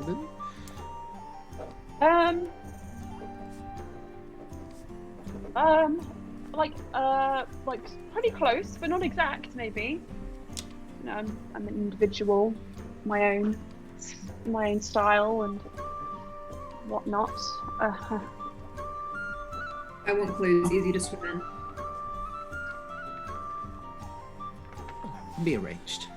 I'm thinking, since we fight in different ways, I'd probably go for a different style. Something functional for. You need you, my dear, require function and purpose, and we shall accommodate for that immediately. Perfect. Wonderful. Also, function, purpose. You know, multi-purpose, as you've demonstrated with this latest outfit you've come up with. We will make you a dashing rogue yet. I like the less is Well- more approach to clothing. Yes, good idea, Arius. Also, Reese has just started cleaning the dust from this house. Oh, wait a minute. I finally figured that out. After watching you do that. And Kaelin casts Prestidigitation. Yes, we will have this place livable and less musty. Are we living here now? Seems like. Oh, we've been living here for like a few days already. You should get Reese a maid's outfit. Fennicus just like calls from the couch where he's lounging. He's like, "You're welcome." Yes, thank you. And this Arius is how I am did paying you not- back, by cleaning up your house. Did not let that comment from Scuff slide. He just looks at Scuff like, I missed it. What was it? What did Scuff say? Just said we should get Reese a maid's outfit. Oh my goodness. right, this is a very complex web of relationships and attractions over there. I'm going to go sit over here. He goes over to the Reese doesn't look at all put out, just like, yeah, okay, whatever. Is there something I about a look great in rain anything. outfit that would be complicated? Anyway, I'll just have a singlet and some loose trousers. I really don't think I need anything particularly complex or difficult or maidy. Challenge accepted. Thank you. That well-known adjective, matey. Maidy. Okay, so you do see people out in the streets. The curfew has clearly lifted, and set out into the day. Is everyone going? Are some people staying at the house? I'll go with Kaelin. I'm He following changes the his face alignment. and is willing to go. Okay. Whoever, I don't know which what the order is as you kind of file out of the house here, but whoever's behind Luce, they have a large pair of googly eyes on their left shoulder. No! I don't point it out. I mean, that seems like very typical of Luce, so we probably pay no attention to it. Yeah. He's done it to himself, obviously. Probably playing with them if they fell asleep and just like rolled on them. Okay. And you make your way out into the streets and up through to the north there, and you see Kaelin, the objective ahead of you. The sashes and drapes and samples of cloth and various designs from all over Chessenta and beyond. Although the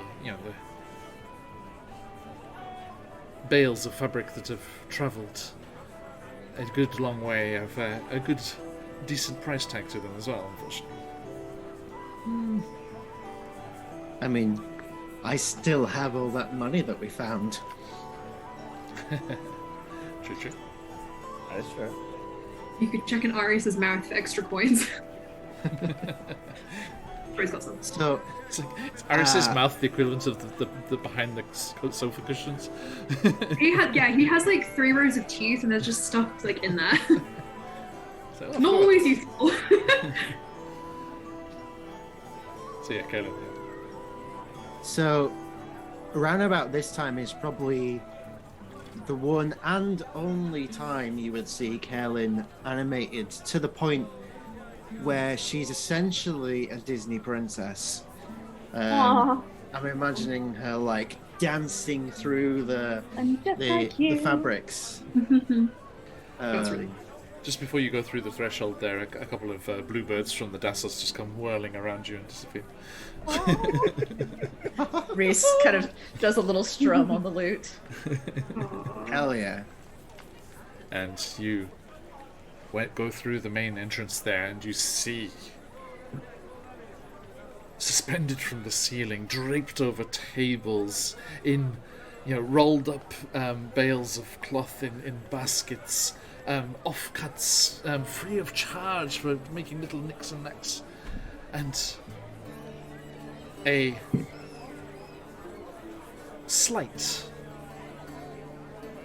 delicate-looking gentleman with a long measuring tape over their shoulders and a pencil-thin moustache comes, fingers clasped together, recognizing talent, comes bustling up to you, Kaelin, as he's just like almost hovering through the air as he comes, just like bustling over to you as you cross the threshold, somehow aware that this force of fashion had entered his establishment, and he stops in front of you. Could I help you with anything? Oh, Well, that was unexpected. Darling, just by looking around here, I can see you are helping me in immeasurable ways with your fantabulous collection. Thank you very much. We go to great lengths to get all sorts of beautiful designs for all of your imaginings. Well, absolutely. I couldn't doubt you any less. So, I have a great need for many things. I'm probably going to let inspiration strike me and just pick and choose as I will. I am here to serve. Incredible. However, I do have a quick question, actually. Do you provide fabrics for just the public, or do you do business contracts, or perhaps the local state government / Jedrick uniforms sort of stuff? I'm just curious about how that all works around here. He leans past you out the door and kind of looks towards the fort, make sure there's no patrols nearby.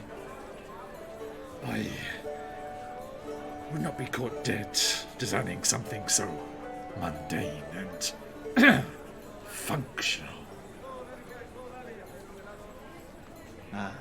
This was the response I was hoping for. Wait. You're not a cop, are you? You have to say if you're a cop. Darling, look at me. Would a copper be in fashion this glorious? It's called undercover. But undercover meant blending in, which Caroline doesn't do. yeah, I was gonna say the same thing. Also, what's that on your shoulder? Bonk, boogly eye. Boogly eye. Boogly eye. It's a ghost eye. Halloween. Ghost. Boo. October vision. Trust me. It has potential. Let's talk, my friend. And trust me when I say, darling, the only thing under these covers is a very fabulous woman with a fabulously sized wallet. Are they flirting? There might be. I'm so confused. The flirtation of commerce. Everyone go over to you. Iris does not understand. I missed that. And basically he just hovers behind you basically as you just waltz around. And you as I said, this is the premier spot in the city. You can find most things that you're after. Although he does bemoan the fact that his options are less than they once were. So, what I'll probably say is just for the for your benefit as DM as well. Helen will look around everything. She'll pick up a few things for herself, and she'll probably get everyone to pick the kind of fabrics they want for her to assemble later. And then, as she sits down with the owner about payment, she does want to strike up a particular conversation with them. Okay. Can we? Have you a back room or somewhere we can have this conversation away from prying ears? There is the fitting area. Incredible. Let's go there. Delicate contract negotiation stuff to talk about. Certainly. He opens the sash for the curtains area too. Are there other like little curtain booths around the fitting area? Yes, absolutely. Cool. If it's too cramped in that one, Luce will go in the next one. Just be like, Barry, I can hear you, but I'm just gonna stay here so that I don't interrupt anything.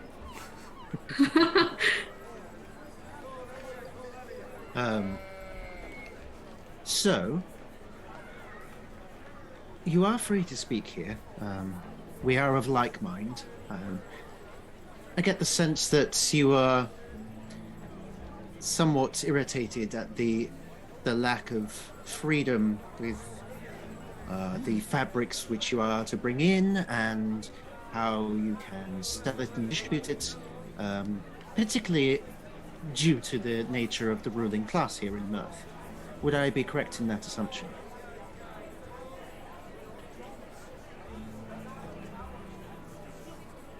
Yes. That is a fair assumption. Excellent. I have a proposition for you, and I will say, when you first hear it, you will absolutely want to decline, but if you let me explain it fully, you might see where I'm coming from. Color me intrigued. I would like to anonymously hire you to design a brand new uniform for the Jedricks. Go on. It's all essentially revolves around one very simple question. What's the most flammable fabric you have access to?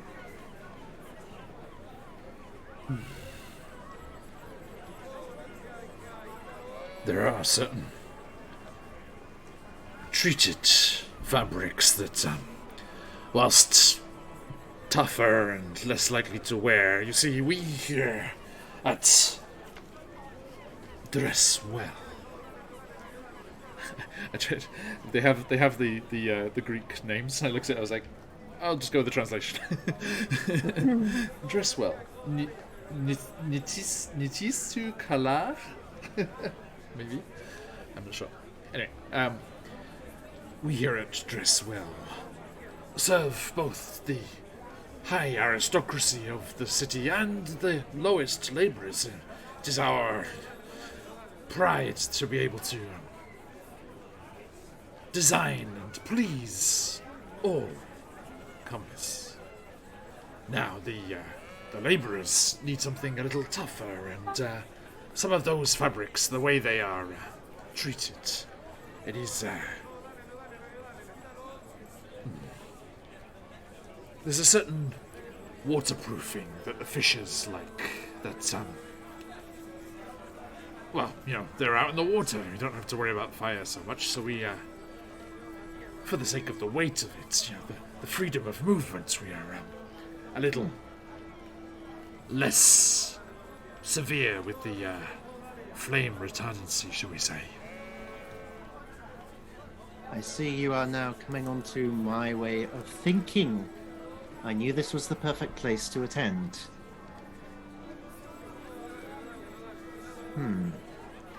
But So, I can't just approach the garrison and insist that they all change their uniforms. It's a countrywide design.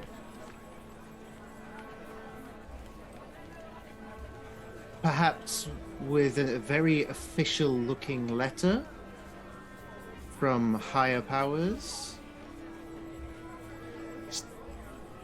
wide grin just sends the moustache almost like Dali-esque as it goes up. Noted. I think we can make something work here. And just one last request. I assume you've been a citizen of Meth a long time, your whole life perhaps. Indeed. What was the color scheme of the old guards before the times of the Jedricks?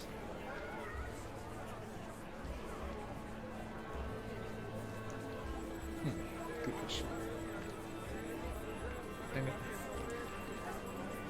So I may have to retcon this later, but I'm going to go. It was a black with gold trim. Fantastic. So, purely a hypothetical situation, but should there be some great tragic incident where a large fire took place and the suddenly very flame retardant, very flammable uniforms of said guards were to cause chaos amongst their ranks, and a new force needed to step in to reclaim the city back to its place, rightful place from times before, would it not embolden the people of Mirth to see those colors once more?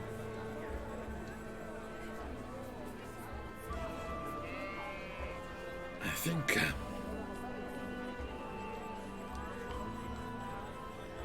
Perhaps out here, yeah. I mean, up towards the capital and stuff like that, no, because, I mean, that one that was in charge before was much better, right? True. I'm thinking for Mirth for now. But, my friend, you may be the linchpin in a massive turning point in history. Make me a persuasion check. I certainly will. Do I have an advantage, Crystal? I'm just asking, just in... Yes. So I'm trying to remember from the overlay before. Can Reese also give a D6 inspiration? You could have done that as they went into the room, knowing that Kellen was about to do some negotiation. It's persuasion, did you say? Yes, please. Okay. So, thanks to that D6, that is a 23. Okay. Again, that wide smile, and they kind of like look up to the side, imagining all of the possibilities and the designs. There's just... Am I allowed to accessorize these things in such a way? We pride ourselves on not creating any two garments that are just the same. Oh, believe me, I get it. I do it myself. I would never want to prevent you from exploring your creativity. I mean, look at this. And she starts unattaching the sleeves on her garments and showing the versatility of it. It's like, this, I thought of this in an hour, and look at it. It's fascinating. How about those attacks? You can just go off and start talking about that. Yeah. The rest of you become quite worried as Carolyn disappears into this fitting room for ages and ages. Muted. You're muted. I peek my head out and I just say, guys, I'm getting really tired. I think I'm going to go. If you guys want to keep, I don't know, doing whatever you're doing in there, you guys do that. Bye. And then I leave to hang out with Arius. Okay. Yeah, Arius is standing with Scuff and Reese, just like, what are they doing in there? I have no idea. I'm concerned. Negotiating. See Depends on Kellen us like both. throw out one of the sleeves and he's like, oh. Right. Oh. Do we just wait? Maybe we should leave. I don't know. I don't mind hanging back and waiting for Kaelin if you guys feel uncomfortable leaving her alone. I will stay with you. Okay. I think that means we're all staying then.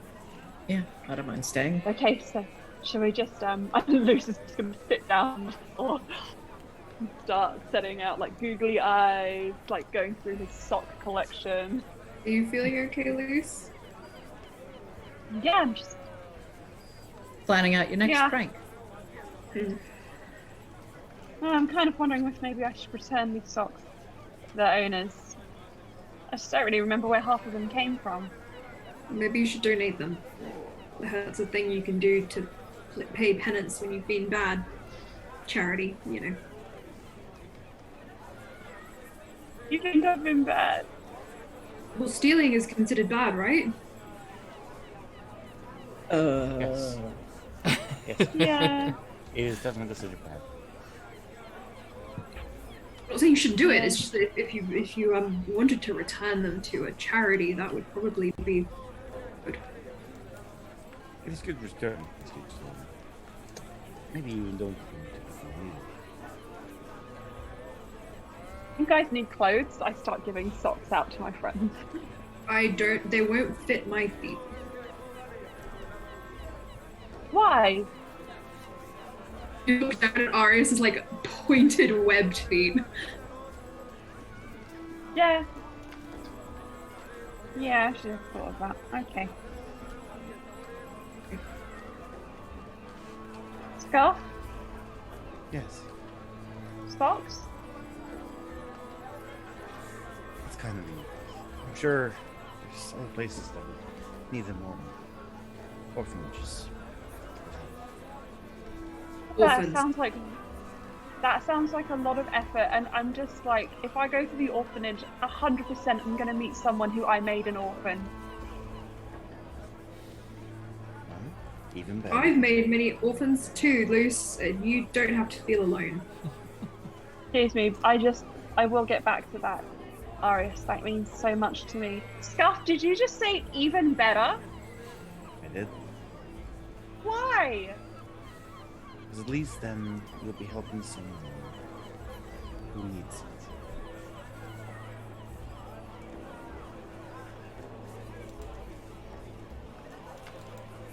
I start hyperventilating. Right, I pick Luce up. I think Carolyn probably wants some privacy, so I'm just gonna take Luce to sit down at a local tavern and buy him a cup of hot milk. Noted. Okay, I The carry socks Luce down. might be good for. Sorry, Reese. Oh, Reese was just like, he could use one of the socks to, hyperventilate into. I I leave kinda the like- socks with Scuff. I take them out of Luce's hands, leave them in Scuff's. I kind of like to think that Kaelin and the shopkeeper got done talking about 5 minutes ago, and they've just been stood watching this conversation. I carry Luce out of the shop whilst he hyperventilates into a sock. Noted. Okay. And the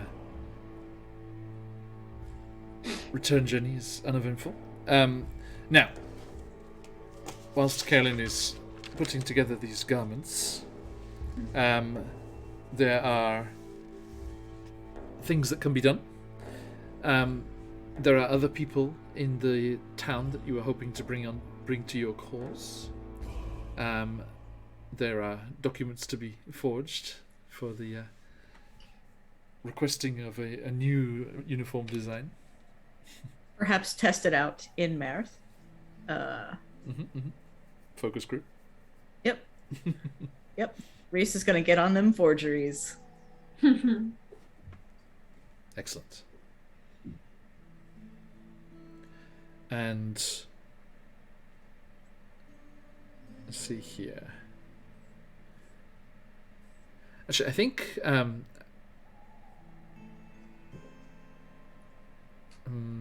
Reese,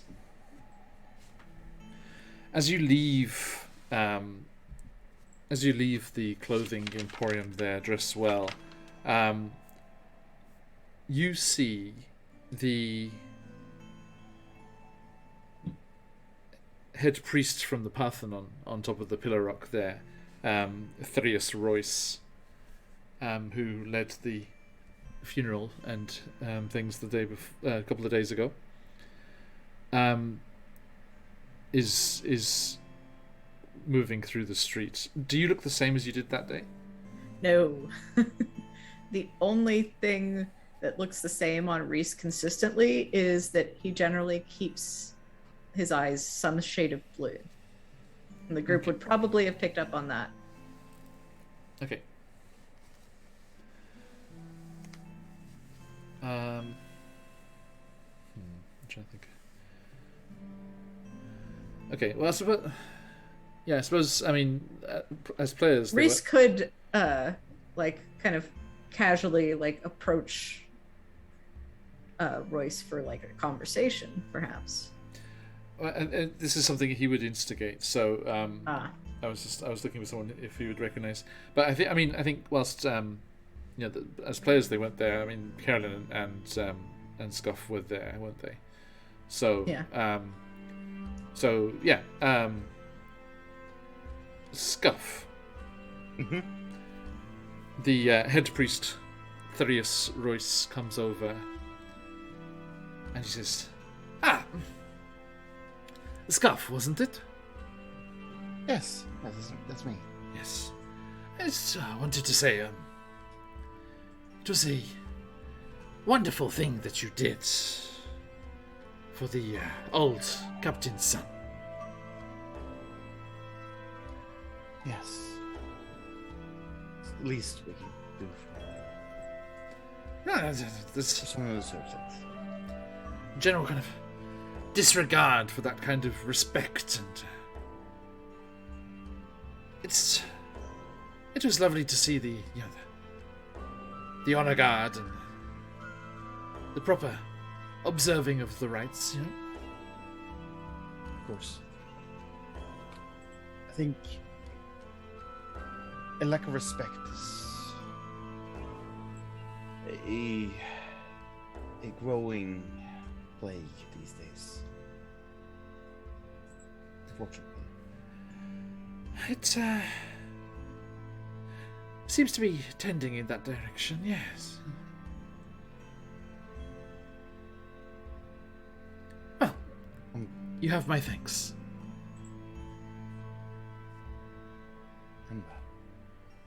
That was a nice bird. Well-fitting young lady. A good person.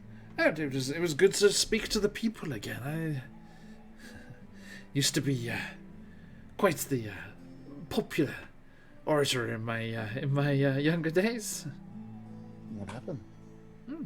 Oh, it's older.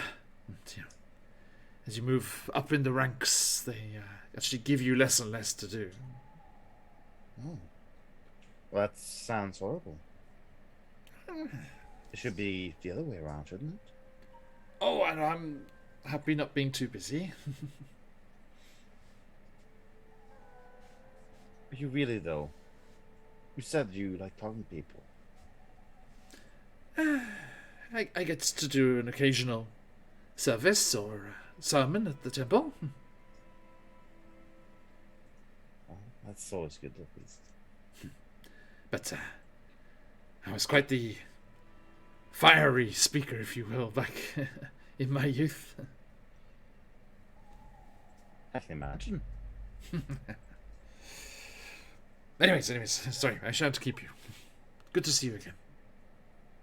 It's good to see you again. And nods and passes on his way. Okay, so. What was that guy's name again? Sorry, just I have for the notes. The head priest. Okay. The head priest is Therius Royce. Yes, Therius.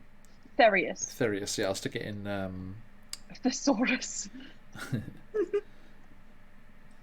Where should I put it? In Roll20 or in Twitch? Either is fine for me. Okay, I'll put it. Maybe Twitch. So people at home can see too. Sweet. Reese goes off to do forgeries. Okay. Wonder if I should make these notes public so that everyone who wants to catch up on the games can read them too. I mean, oh well, who knows? Definitely an option. We'll Okay. So yes, Reese. Do you have tools for this particular job? Yes. Excellent. Okay. So Both stolen and purchased legally. your choice. Which you use. Okay. So I would say, a sleight of hand. Sleight of hand with your proficiency, if you're not already. That is a 22. Nice. Okay, so you do a stand-up job on the copying of the text and the samples that you took from the manor. I think Lord Balashinira, the leader of the city here, has a very distinctive kind of style. There's like a few kind of loops on the Y's, and there's certain letters that are very distinctive. Reese makes like a little like chart in his notes about like the various distinctions to like look out for, and just repeatedly checks it before presenting the group with a nice forgery. Okay. Now, importantly, you also need to have found something coming in, because orders coming from the capital city and things would be coming the other way. Could I potentially attempt to bump into an official delivering the mail and plant my letter? The problem there is that it is a rookery on the fort. One of the towers of the fort is where the messenger ravens come and go. Were you to scale said tower and intercept an incoming message, that would work. Okay. We have a friend who speaks with animals. I'm sure. I was gonna say, Reese could also recruit Luce for this to potentially bond with one of the. Did you say ravens? Yes. To bond with one of the ravens and kind of like use that as a delivery method. Okay. Luce, I have a task for you. Okay. Yeah. See those messenger birds? Yeah. Any chance you could convince one to deliver this message up to the tower? I could do you one better. I could turn into one. No, I can't. I don't have a flying speed yet. Yeah. I could summon my familiar as one. That'd be great. Yeah. Okay. Oof. Sick. I'm just imagining the extra paperwork for if you're going around changing the form of your familiar now. I think the way I see it, familiars can kind of like take on multiple forms. Frumpkin did that, I think. So Yeah, the every time penguin you is summon, now going to be. every time you summon a What was that? familiar, you pick what form it is. Cool. So it's like So the same I'm going to spirit, call forth- just Yeah, I different. call forth the spirit of Guppy as a familiar. Sorry, not as a familiar. As a, I'll try and sort of see what these are specific. I'll pick one, just kind of make it like a duplicate of that one, I guess, if I can, as best I can, just from observation. Yep. Cool. Yeah, so you see them coming flying in and out of the tower, so you can do that. Sweet. Okay. So Guppy. Okay. What you can do? You're gonna take this. Now we only have one of these, and they're super hard to make. So yeah, be very careful with it. And you're gonna deliver it over there. Does it sound like a plan? Kind of pecks at your hand. Cool. Hey Guppy. I'll say this in Sylvan. Can I ask you a question before we continue working together? Kind of hops closer. Are you loyal to me or to your employers? You know, the paperwork people. The tall, pointy Fae people.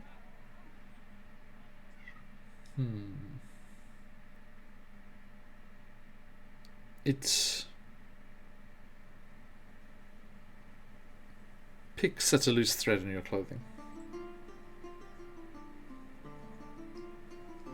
We'll interrogate this later. Fly, my pretty! Maybe have the crow fly away a little bit so it doesn't look like it's coming from the city and delivering a message, and instead coming from far away, and then, like, in case someone's watching. You go. Do what Scuff said. No idea. So what are you asking them to do? Reese, I assume that you've given him the letter, so I will have Guppy fly the letter up to the tower and deliver it as an official piece of correspondence. Okay, well, remember at the moment, you only have examples of the local lords' handwriting. So okay, then that would be if I can. And that's actually the next door building, so it really doesn't look like it would be all that. Yeah.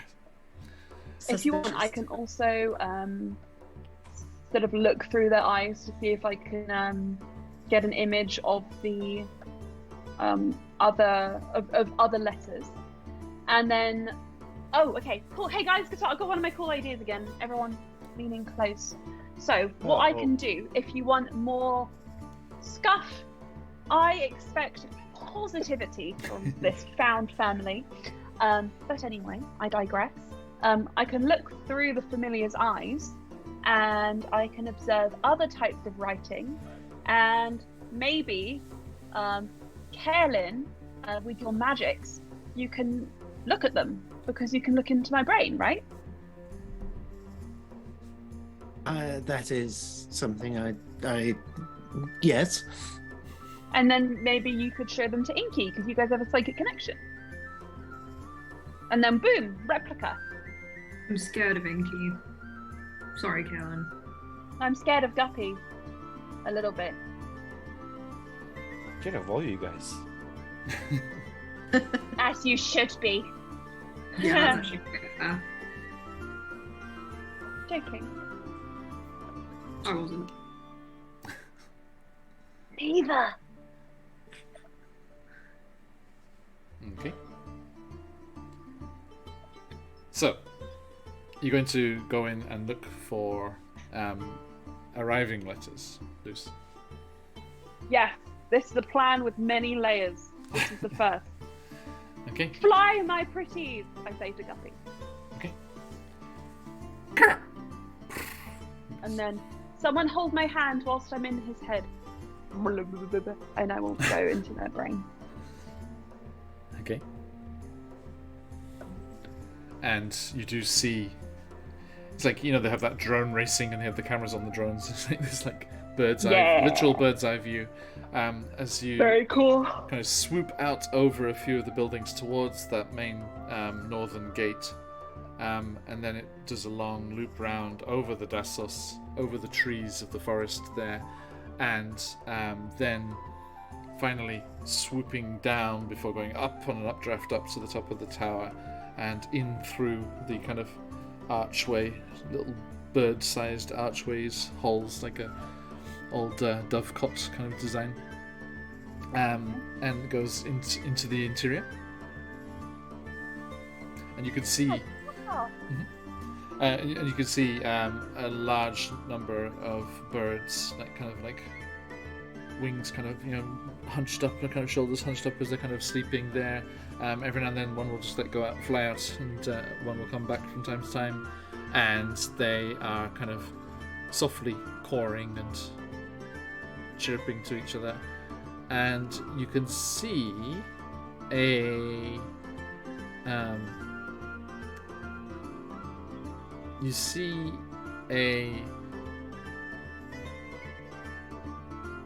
receptacle kind of looking thing, almost in the center of the floor. There's like a little kind of like way through, and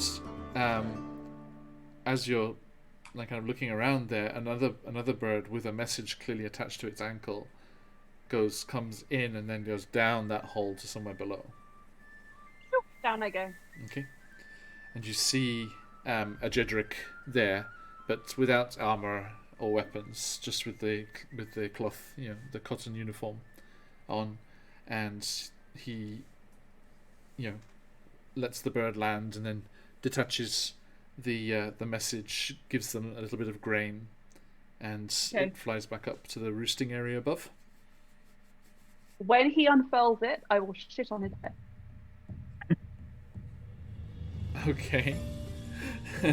So that he is distracted, and therefore I can just get a good look at this letter. Okay, roll to hit. Don't you mean roll to shit? Roll to shit. What is my bonus? As a raven.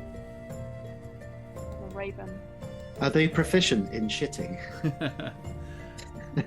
I shit on you, I have quoth to the be. raven.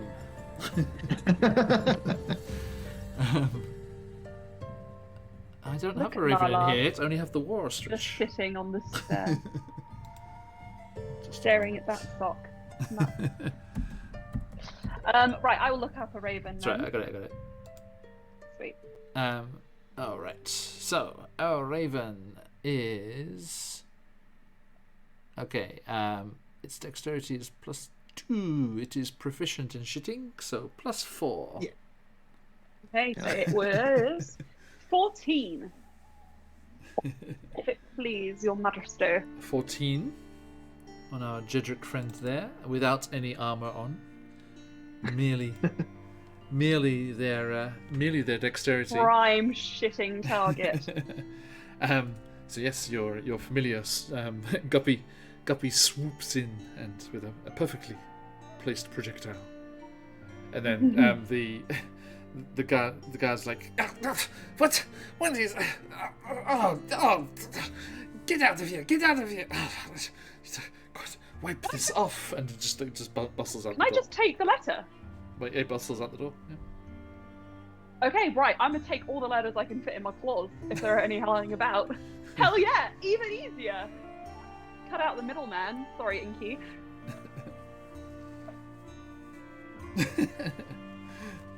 Poor Inky. They were so looking forward to it. I will. Yeah, I'll grab so many of those letters. Okay. If I can go back for more, I go back for more. I mean, it might be an idea to let Inky copy the style of writing, Yeah, and then, anyway. and then return the letters, so there's not a big Sure. kerfuffle about that. Okay, yeah. Gotcha. You grab a couple, and looking through the eyes there, you kind of look at have it look at the addresses and the who's sending what to who, and you do see a couple that you go to take, and then you realise it's the Lord's handwriting still, that they're waiting to be sent out as opposed to arriving, and then Do any of those letters, do you think if this didn't get sent, it would cause major distress for the Lord? You can't see the contents, unfortunately. Well, I'll just take one or two just on the off chance. Okay, and you spot one that is not in the Lord's handwriting and is addressed to the Lord instead, and has a very official looking seal on it. And the last one, so I'm going to say you get this random one that was being sent out, that in the off chance that it'll be causing trouble, you get one addressed to the Lord, and there's one addressed to the garrison commander. Brilliant. I leave with these. Okay. And then I will return to myself and take them from Guppy. Okay. And I'll say, well, when you're done with these, I would like them back. And, Reese, I don't know, but it might be an idea to try and copy some of these seals. Maybe take imprints of them so that we could recreate them ourselves. Excellent thinking. I will do just that. And then maybe you could give one to me and I could start writing letters to the Lord as a secret admirer. Yeah. We'll take it one step at a time. Okay, so yeah, you get those there, very nicely acquired. No perilous climbing involved. After you've finished copying the styles and Reese is done trying to get the seal sorted there, you are able to use your familiar to return them. Wonderful. But can I just see if there is like one or two that would cause slight chaos? Like, my son's birthday is tomorrow. Can you please order this cake? Lots of love from the Lord. Can I just keep that one? I mean, the one that was the one that was outgoing from the Lord, you keep. The two ones that are coming in, you return to them. Beautiful. Yes, I'll also take down the names of anyone who is writing to these people, just so that I could use that as to leverage some legitimacy. Yep. Yes, Beautiful. Yes. Yeah, the one that was to the fort commander is a good one. Okay. It's like an official document, so that would be a good person to use for fake orders and the like. Can I take his? Do you have a name, John? Yes, indeed. It is from Major Minoas Zenidis. Okay, and the person who was writing to the Lord? Put it in chat. If you don't mind. Thank you. The one that was writing to the Lord was let's see here. I'll get the name to you later, but you notice it's the same surname, and what you find out later, and I think maybe Scuff would know this actually. One of the reasons the Lord, whilst he dislikes the regime, one of the reasons he doesn't act up against them is that his son is being squired, fostered in the capital, and is under careful watch there. So maybe I shouldn't take his birthday cake. So it's from the son. So it's difficult to. Sorry, I don't have it immediately, but I want to give you the right name for that. All right. There's the major's name is there in chat. Cool. It's been a while since you fed Inky, so it's good.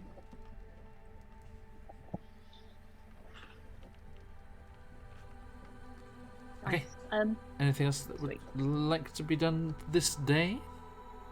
It is getting whilst on. We're walking by back this point. to the. Whilst we're walking back to Fenicus's, I'll pull Kaelin back and I'll just say, "So, Kaelin, you were getting quite flirty with the shopkeeper there." I would say people tell me I'm always flirty. I was gonna say that's Yes, I would say that too. I would say that's true. Yes. From what I understand, you have quite the difficult relationship with relationships.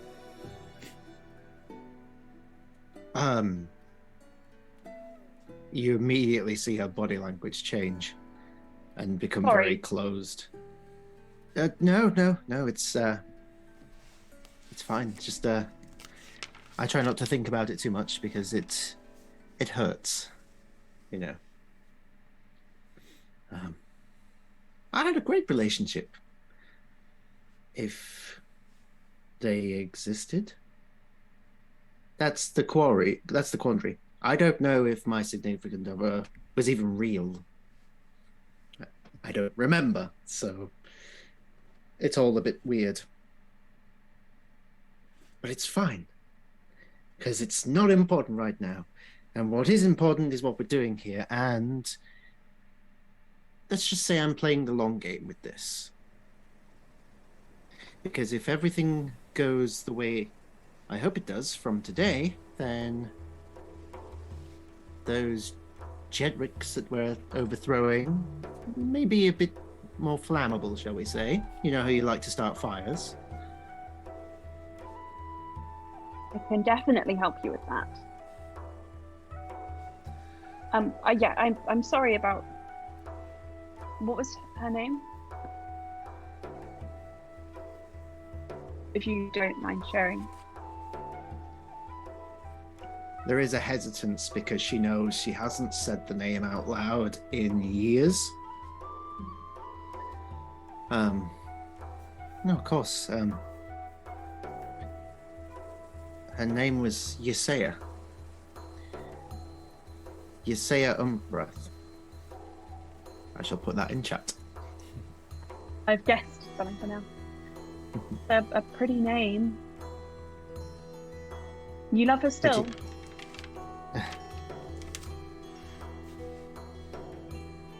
When you love want to know someone, what happened to her.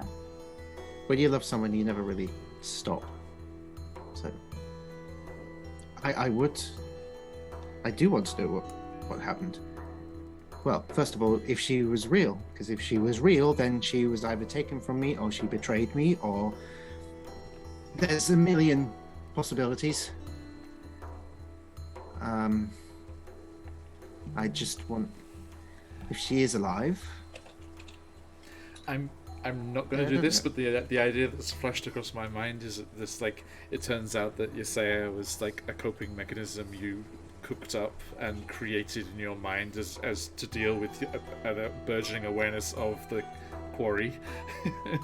I mean, anyway, not gonna lie, I'm kind of vibing that, but I was also thinking that, but I have another theory as well. But anyway, it's fine. Oh my god, I was almost about to say Tarry says, no, that's not how my character, that's not how I'm saying. Luce says, well, I don't really know a lot about love or anything or that kind of stuff, but I do know, well, I do have somewhere maybe you could start. But you have to promise to help me too. always found family and all that. But this is more than that. Because I don't want anyone to know what I'm going to tell you. Not even Arius. Would you prefer to have this conversation internally in that case? Sure. Okay. I'll establish the mind link with Luce. I know it feels weird at first, but there we are. We can converse like It always this. makes you want to sneeze? The first few times, yes. Oh, God. You get used to Well, it. yeah. Right. Okay. So you have a loved one who you care about very much, but no matter how hard you try, you can't really remember if they're even real. It's not as simple as that. I remember everything about them. It was the aftermath. When she vanished, everyone I spoke to, I hired investigators, I looked through government records and things. There was no trace of her.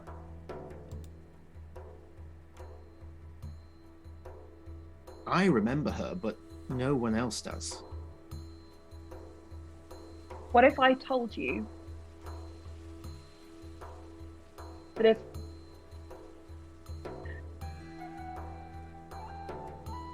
if I sit idle and can't do anything, that same fate awaits me?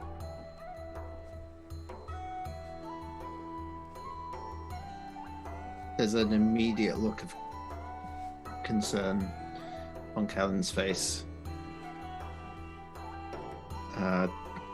Please explain. My parents couldn't have children. So, years ago, they made a deal. A deal with a fae, who said that they would give them a child.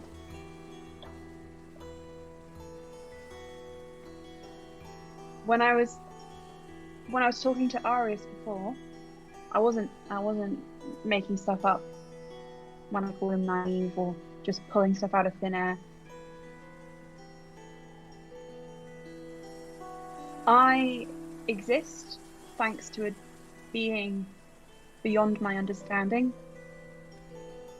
And at first, there was nothing wrong, really. Everything was fine. 18 years of my life, literally nothing went wrong. It was great. And then Well, inexplicable, really. But one of my mothers, who always wanted to carry a child but was never able to, well, that suddenly changed. And now I have a sibling on the way, and when I found out, I also saw something in my dreams. Something which told me that I was to go back to where I came from, and that I shouldn't worry about that, because when I leave, no one will remember me. And no one will remember who I was.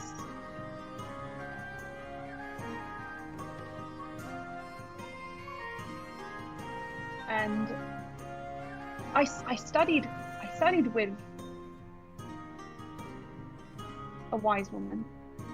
Someone who your people, they know her. The sorcerer who we had at Fennecis's house, I think he knew of her. You mentioned this once before, yes. I did. Last night, they reached out to me. And I asked whether or not I would be able to look at the deal my parents made. I don't want to be forgotten. Especially not if the only person who remembers me when I'm gone is the person I love most. Because I don't want to put anyone in the position that you're in.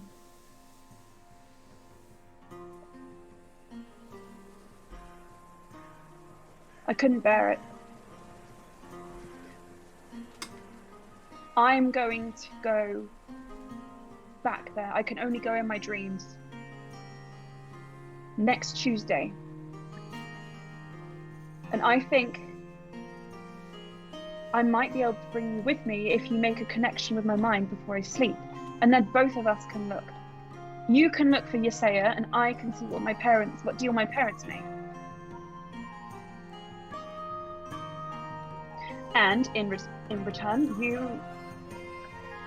you will use your magic to help me.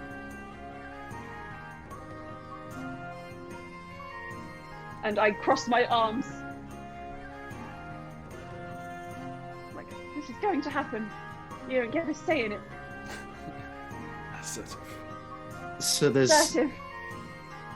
there's a few fleeting moments that pass where you have a mental connection with Carolyn. You can understand how she's feeling at the minute, but it's written all over her face that there is an immense feeling of conflict as you are presenting an opportunity for her to answer something she's spent most of the last decade trying to answer. But you can also see in her eyes as they well up slightly that she's also feeling, don't give me hope. But go ahead. This might not be the answer, but it can't be a coincidence. You're the only person I've met throughout my whole time in this world who was anything close to what's happening to me. I don't want to leave Arius behind. Not with her. I'm all he has. That's not true. He's got all of us. I mean, I did just tell a sea god to fuck off today. So, you know. I wish I was as bold. I think there's a fine line between bold and stupidity. I'm not quite sure on what side of the line I fall just yet, but Boldly we'll stupid or stupidly bold, one of the two. I didn't just do that willy-nilly, though. I am playing a bit of a long game with this. There is purpose behind my actions, and providing all goes well, will reveal itself in time. But I will just say, I appreciate you confiding all this in me. I appreciate you asking this much of me. But Lucio, you are a dear friend. If you need my help, all you need to do is ask. That's all it takes. I don't need to know why, or what, or where. You just say, Carolyn, I need you. And I'm here. And the same goes for everyone else.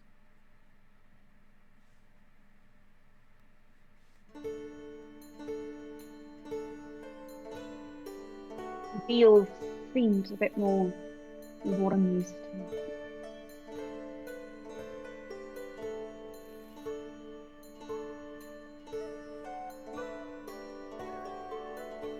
Ellen.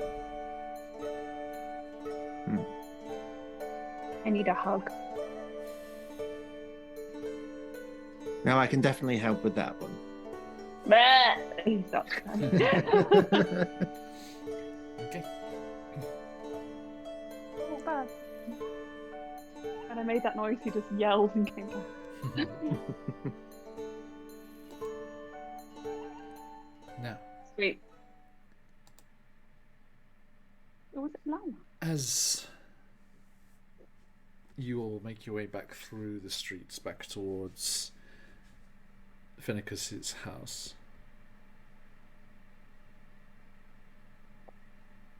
you, for the second time in 3 days, it would be now, hear another commotion. And Oh. alarm is raised through the city once more. And you're like, what could it be? Like, Finicus is like, oh, well, what is it this time? And Reese, do you react to that? Yeah. What can I look around? What's... Let's say you slip out of a upper story window and onto the rooftops and kind of trace the movements and the sudden flurry of Jedrick activity and listening as the folks go running by and the various on-duty officers being funneled in from various parts of the city. And the last thing we hear as we finish up today is... No! Quickly, everyone! It is an uprising! They are fermenting! It's just as we feared! Everyone! To the street of grocers! Happening. Hells yes. Grocers. And we shall leave things there for today. A massive thank you to my lovely players and to everyone who's joined us today. Lots of people coming through. Thank you so much. Pleasure to have you all here. We are going to be wrapping things up here, but there is that fabulous giveaway to sort out, which will be happening at the end from CZRPG, the fantastic Brotherhood of the Griffin adventure. If you want your chance to win, ! Enter in chat if you have not already, and we shall draw the winner at the end of things here. Let us go the opposite way around the overlay this time. Reese, where can people find you on the material plane? Ace Rogue Xantiel on Twitter. Just post art sometimes. Lovely art. Okay, thank you. And Scuff. Yeah, you can find me here on Twitch. We stream every Saturday, and that's about it these days. Stream every Saturday, about 11 a.m. European time. We're changing a little bit up which campaign we're playing, but it's a blast of a time. Fantastic. Thank you. Luce. Hello, I am Emma. I can be found here. I can also be found next There. week on the Quest Junkies UK channel, where I'll be playing the Drop Bear with a new and improved Australian accent. It's not improved, guys. It's gotten worse. No, you're wrong. Actually, I'm It's sorry. way It's the better. only You should see actual the first Australian. game I played as the, As Drop the Bear. only It was Australian terrible. in this group, I'm just gonna put the law down right now. Emma, you sound like a Kiwi. I rip off my mask. It's a kiwi underneath the koala outfit. More and importantly, this drop bear is the one with the secret for escaping Barovia. How did they make it? I mean, technically, we said this could be the Drop Bear's A backstory. prequel. Yeah, a because prequel. they are Origin story. rather than retired, they're slick. So I feel like this is the youth. They also dress in a Visual K style. But anyway, Honey Heist Origins. But yes, I guest over on Patch's channel. I'm here every other Friday on John's, and you can also find me on Emma City Art Twitter, where I do lots of Dungeons and Dragons art. And I know it You says can also commissions find open me in in my bio. house, just living randomly. Also find me in my house, kind of surrounded by like blankets and cats. I know it says commissions are open in my bio. They are not. I need to change that. Sorry, but soon. Keep your eyes open. That's it. Thank you. Adios. Hello, I think I'm in Emma's bio. It's probably the easiest way to find me. I'm Broppy Poppy on Twitter, but it's hard to spell. So if you go to Emma's Twitter page, I'm in the bio there. There you go. I'll plug that in there one more time. And last but not least, Karen Sturgrove. Hello, I am Patch from QuestJunkiesUK. I have been Kellen Stuggrove today. You can find me on all social medias except Instagram as QuestJunkiesUK. And yes, as stated before, next Wednesday we're running our fabulous Honey Heist with an incredible cast of people. Some familiar faces to Quest Junkies, some brand new, all chaos-inducing. But you can find us every Monday at 8:30 p.m. British summertime for the Rodani Chronicles, my homebrew 5th edition campaign that runs every week. And things are getting a little dicey there at the moment. There's talk of certain Shadowfell areas of intrigue and much to reveal, but you'll have to tune in if you want to find out. So, yeah. Fantastic, thank you. And we are QuestJunkiesUK, and we play lots of D&D through the week. If you want to join us, please give us a follow or jump on into the Discord, which I shall pop in chat here for you, and you can find out everything that's going on. We will be back in a while for our next bookworm session, continuing to read through the Book of Ebb and Tides from the fabulous Cobalt Press, and then it's a big one. Saturday, it is the finale of the High Seas, our Spelljammer Radiant Citadel crossover. The last session, the final session. It is all going to finish one way or the other tomorrow. I hope you can join us for that. Then that'll bring us into our next week of programs. We have our evil campaign, The Hunger of Ithrin. We have Out of the Abyss, Barovia and Beyond. Next week is a very special one with the Romancing of the Tarask. As promised in a previous charity stream, a Tarask. Lady Vance might be in a bit of a spot of bother, Emma, as they arrived in Barovia and they saw the Tarask tear off the tower and cast it down on the village of Barovia below, tearing into the castle Ravenloft there, where Lady Vanta is ensconced. So we shall see how that's going. And then that will bring us to Wild Beyond the Witchlight. And next Friday evening or Saturday morning, depending where you are in the world, we won't have Bookworm because we have a very special one-shot with some other very, very charitable and kind folks from our charity streams who donated at the buy a seat at the table level. And we will be doing a special Halloween-themed one-shot with our most Halloween-y friend, Darling Creepshow, who will be joining us for that. Jump in for that amazing session that's going to be happening next weekend. And that'll bring us around to Candlekeep Mysteries to wrap things off next week. Okay, so massive thank you, everyone. Let us wrap things up there and close those entries. We already have a drum roll going. Okay, entries are closed. Good luck, everyone. Today's copy of Brotherhood of the Griffin from CCRPG is going to Phantom. Congratulations. Awesome. Good stuff. I don't think you have it yet. Should double check that. I don't believe so, but congrats to yourself. Yes. Okay. Massive thank you there, everybody. Do join us. We do have 2 more copies of the Brotherhood of the Griffin to give away. Do jump in.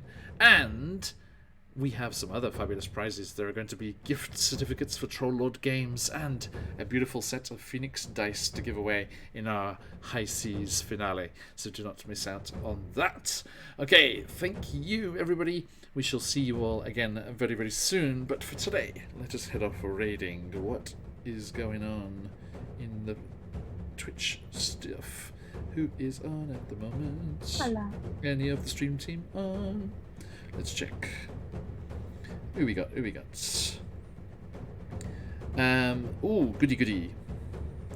Okay, yes, speaking of our fabulous stream team, our friend Kyle and player on Patch's channel over at Play Nerd Allies is about to start some Call of Cthulhu. So let's head on over there. So you know what to do, my friends. Stick around for that raid. If you've got them, let those phoenixes fly. But till next time, as we like to say around these parts, Oyasumi nasai. Oyasumi. Oyasumi.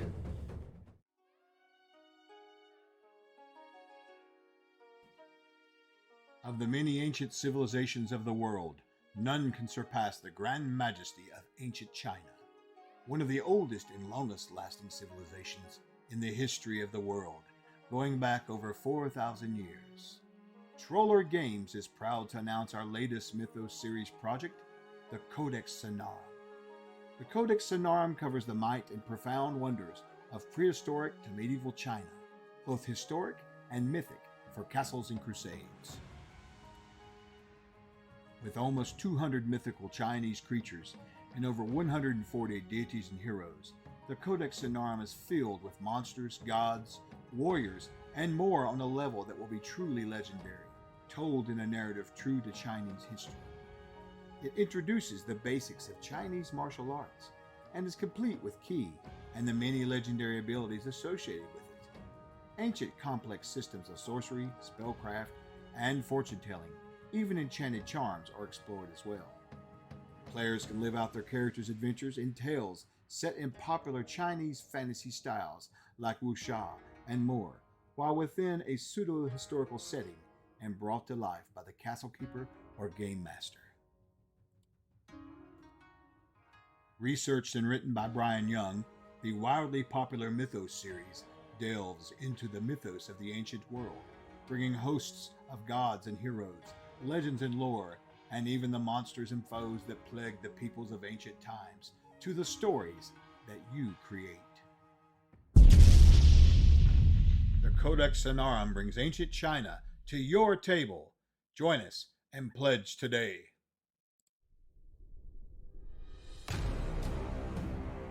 Troll Lord Games, join the fray.